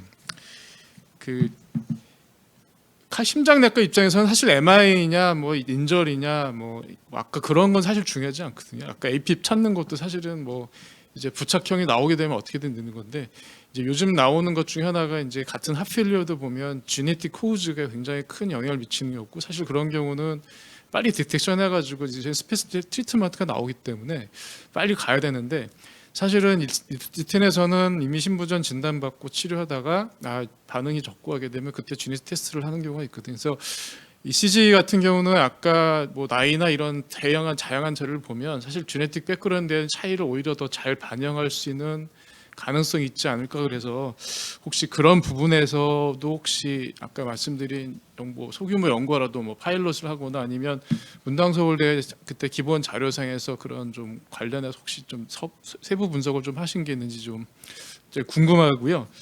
일단 그 질문해 주시면 제가 다른 분한테 잠깐만 그 대답에 앞서서 지금 1분이 남았거든요. 그래서 여기 질문이 하나 들어와 있는데 이세돌이 AI에 졌던 것처럼 머지않은 미래에 휴먼 닥터가 AI에 제시한 것과 차이가 나는 진단 치료를 선택했을 때 소송에 근거되지 않는 질문인데요. 그거는 아까 얘기했지만 마지막 판단은 의사가 하셔야 된다. 그래서 그 판단을 믿었다면 그 의사가 책임을 져야 되고 안 믿었다면 역시 책임지고 그렇게 되는 게 원칙이라고 생각합니다. 혹시 끝나더라도 나중에 녹화할 테니까 계속 보시기 바랍니다. 자, 조현진 교수님. 네, 잠깐 중간에 다른 걸 말씀하시다 보니까 제가 잠깐 근데 그 제네틱 백그라운드 그거 말씀하신 거죠. 그래서 그런 이제 좀 약간 희귀 질환에 대해서는 예를들면 이제 이젝션 프레션 근데 뭐 DCMP 중에서 예를들면 제네틱 백그라운드를 가진 DCMP 그런 말씀하실 것 같은데 그렇게는 분석은 따로 못했고요. 이제 그렇게는 살펴보진 않았는데 사실 심전도가 AI 분야에서 굉장히 핫하고 이제 한 이유 중에 하나는 데이터 폼 자체가 굉장히 정형화돼 있고 이제 적용시킬 트레이닝 시킬 만큼 충분히 많은 양이 있고 이제 그런 게 좀 각광받는 이유 중에 하나일 거라고 생각합니다. 하지만 마지막 제가 이제 이제 발표 마지막 부분에서 잠깐 언급은 드렸지만 결국에는 저희가 뭐 정밀 검사 진단 검사들이 많이 있고 이제 제네틱 백그라운드 있는 점에서 사실은 제네틱 진 검사를 해야 사실은 컨펌이 되는 거잖아요. 이제 그런 것처럼 이제 그런 것들 좀 하는 이제 어떻게 보면 스크리닝 툴로서의 역할이 좀 큰데 사실은 만약에 AI 그런 정말 신부전 안에서도 조금 더 세분화된 신부전을 스크리닝하는 방법은 뭐 제 생각에는 만약에 에코 이미지를 AI 트레이닝을 시키면 심전도만 가지고 AI 트레이닝 시키는 것보다 훨씬 나을 거라고 생각합니다. 이제 대신에 말씀드린 어떻게 에코 영상이나 그런 것들을 정형화시킬 거냐 이제 그런 게 조금 더 숙제가 될 것 같은데요. 그래서 이제 AI가 여러 가지를 이제 예측할 수 있다는 데이터들이 많이 나오니까 이제 이것도 될까 저것도 될까 많이 고민을 하지만 이제 어느 정도는 한계는 좀 인정하고 들어가야 될 것 같고 이제 활용도를 어떤 정도의 이제 활용도를 생각할지 좀 한번 생각을 해봐야 되는데 제 생각에는 너무 희귀한 질환으로 들어가면 이제 어느 정도의 퍼포먼스를 보이더라도 실제 프리밸런스에 따라서 이제 저희가 얻을 수 있는 정보의 정확도가 좀 차이가 있으니까 이제 그런 정도의 희귀성이라면 훨씬 더 정확한 확실한 검사를 활용을 하는 게 좀 더 낫지 않을까 생각을 지금으로서는 하고 있습니다. 네, 조영진 선생님께서 말씀해 주셨는데 그 에코에 대해서는 에코 AI가 벌써 지금 미국에서 개발이 되어져서 이제 여러 가지 연구를 통해서 진단을 하고 있고 이번에 ESC 학회에서도 발표가 됐었고 계속 많은 논문은 나오고 있고요. 저희 웨비나에서도 웹 심포지움에서도 다음의 주제로서 한번 다뤄볼 예정으로 있습니다. 이미 FDA도 받았고요. 선생님. 이제 권주명 선생님한테 하나 질문 드립니다. 선생님 아까 그 인덱스로 짚어 주셨는데 굉장히 좋은 생각이신 것 같고 근데 거기서 아까 컷오프 9.7로 아까 하셨더라고요. 그래서 9.7이라는 게 보통 저희가 임상에서 쓰이는 컷오프는 예를 들면 뭐 모탈리티 가는 메이저 하드 아웃컴을 가지고 사실 컷오프를 잡는데 아까 사망에 벌어지거나 아까 말씀하신 건 사실 위험도셨잖아요. 그래서 9.7을 잡았다는 게 어떤 걸로 컷오프를 잡으셨는지 사실 궁금합니다. 네, 그 좋은 질문 감사드립니다. 그 식약처 임상 시험을 할 때는 컷오프를 지정하고 임상 시험을 해야 되는데요. 그래서 기존 데이터에서 저희가 센시티비티 95%인 점을 어떻게 보면 컷오프로 잡아놓고 이제 임상 시험에 들어갔습니다. 그 이유는 이 검사가 확진 검사라기보다는 스크리닝 검사이기 때문에 센시티비티를 기준점으로 잡고 진행을 했었고 그렇게 해서 이제 만들어진 컷오프가 9.7이고 제품도 이제 9.7 기준으로 나와 있습니다. 그래서 병원별로 컷오프를 조금 다양하게 임상적으로 사용하실 수는 있을 것 같고 지금 이제 검진센터에서 9.7 기준으로 사용을 해보면 전체 검진 환자 중에 한 1% 정도에서 이제 하이 리스크로 나오게 되는데요. 그래서 지금 9.7 정도도 실제 임상에 적용했을 때 뭔가 그 심초음파 방에 로딩이 걸린다거나 하지는 않을 것 같다는 생각이 들긴 하고 있습니다. 네. 이제 제가 말씀드린 거는 저희가 지금 우리나라 그 그 심혈관 리스크를 사실 스코어를 통해서 하지는 않는데 검진 데이터에 관련해서는 사실은 굉장히 많은 데이터가 있고 특히 ECG는 거의 대부분 포함됐기 때문에 사실 그런 과거에 있는 거를 갖고 추적할 수 있으면 뭐 저희가 뭐 프레임을 넘어서 요즘에 이제 뭐 여러 가지 다양한 변수를 하지만 그런 검진 과거에 예를 들면 20년 전 ECG만 얻을 수 있다면 사실 그분 추적 관찰만의 모탈리티 데이터만 얻어도 이게 마치 CV 리스크의 툴처럼 예측이 될 것 같거든요. 그래서 혹시 그런 쪽으로 해서 그런 그 컷오프 밸류랑 연관되는 과정을 찾아갈 수 있는 방법을 마련하시면 어떻게 굉장히 강력한 툴이 되지 않을까라고 생각이 들어서 말씀드렸습니다. 그리고 김중희 선생님한테 질문 한 가지만 더 드릴텐데 그 처음에 ECG 개발할 때는 10개, 18개 리드를 해서 붙여서 했잖아요. 18개 붙여서 뺑 둘러서 했었는데 뭐 요즘에 나오는 것 중에 특히 등산복 중에 보면 그 축구 선수들도 보면 앞뒤로 붙여서 하고 있고 아까 이제 원리드 투리드 이렇게 데이터 좀 보여주셨는데 되게 저는 인상 깊었던 게 뭐 개원의 선생님들 같은 경우는 사실 12리드를 안 갖고 계신데도 엄청 많고 있고요. 그다음에 퀄리티도 안 좋고 뭐 볼티지 셋업도 안 됐고 스피드도 안 되고서 굉장히 이상한 거 많이 비자가 찍어 오시는 게 많기 때문에 그러니까 12리드로 지금 이제 풀 데이터를 얻어하는 거는 좋은데 만약에 진짜 뭐 나중에 보편화돼서 요새 이제 조금 있으면 이제 링이 나오잖아요. 그래서 저는 뭐 회사에 제안하고 싶은 건 링을 양손에 끼우면 사실 풀타임 데이터를 얻을 수 있거든요. 그래서 그런 것을 포함해서 그러면 밸리데이션을 또 하시고 또 AI 트레이닝을 시키셔야 되는데 이게 그러니까 제 생각은 그러니까 가능한 한 예를 들면 리드가 적을수록 사실 범용성이 높으니까 그런 쪽으로 가볼 때 과연 이제 뭐 예를 들면 원리드, 투리드 이 정도는 해야 된다 뭐 이런 좀 리미트가 있는지 좀 궁금해서 좀 질문했습니다.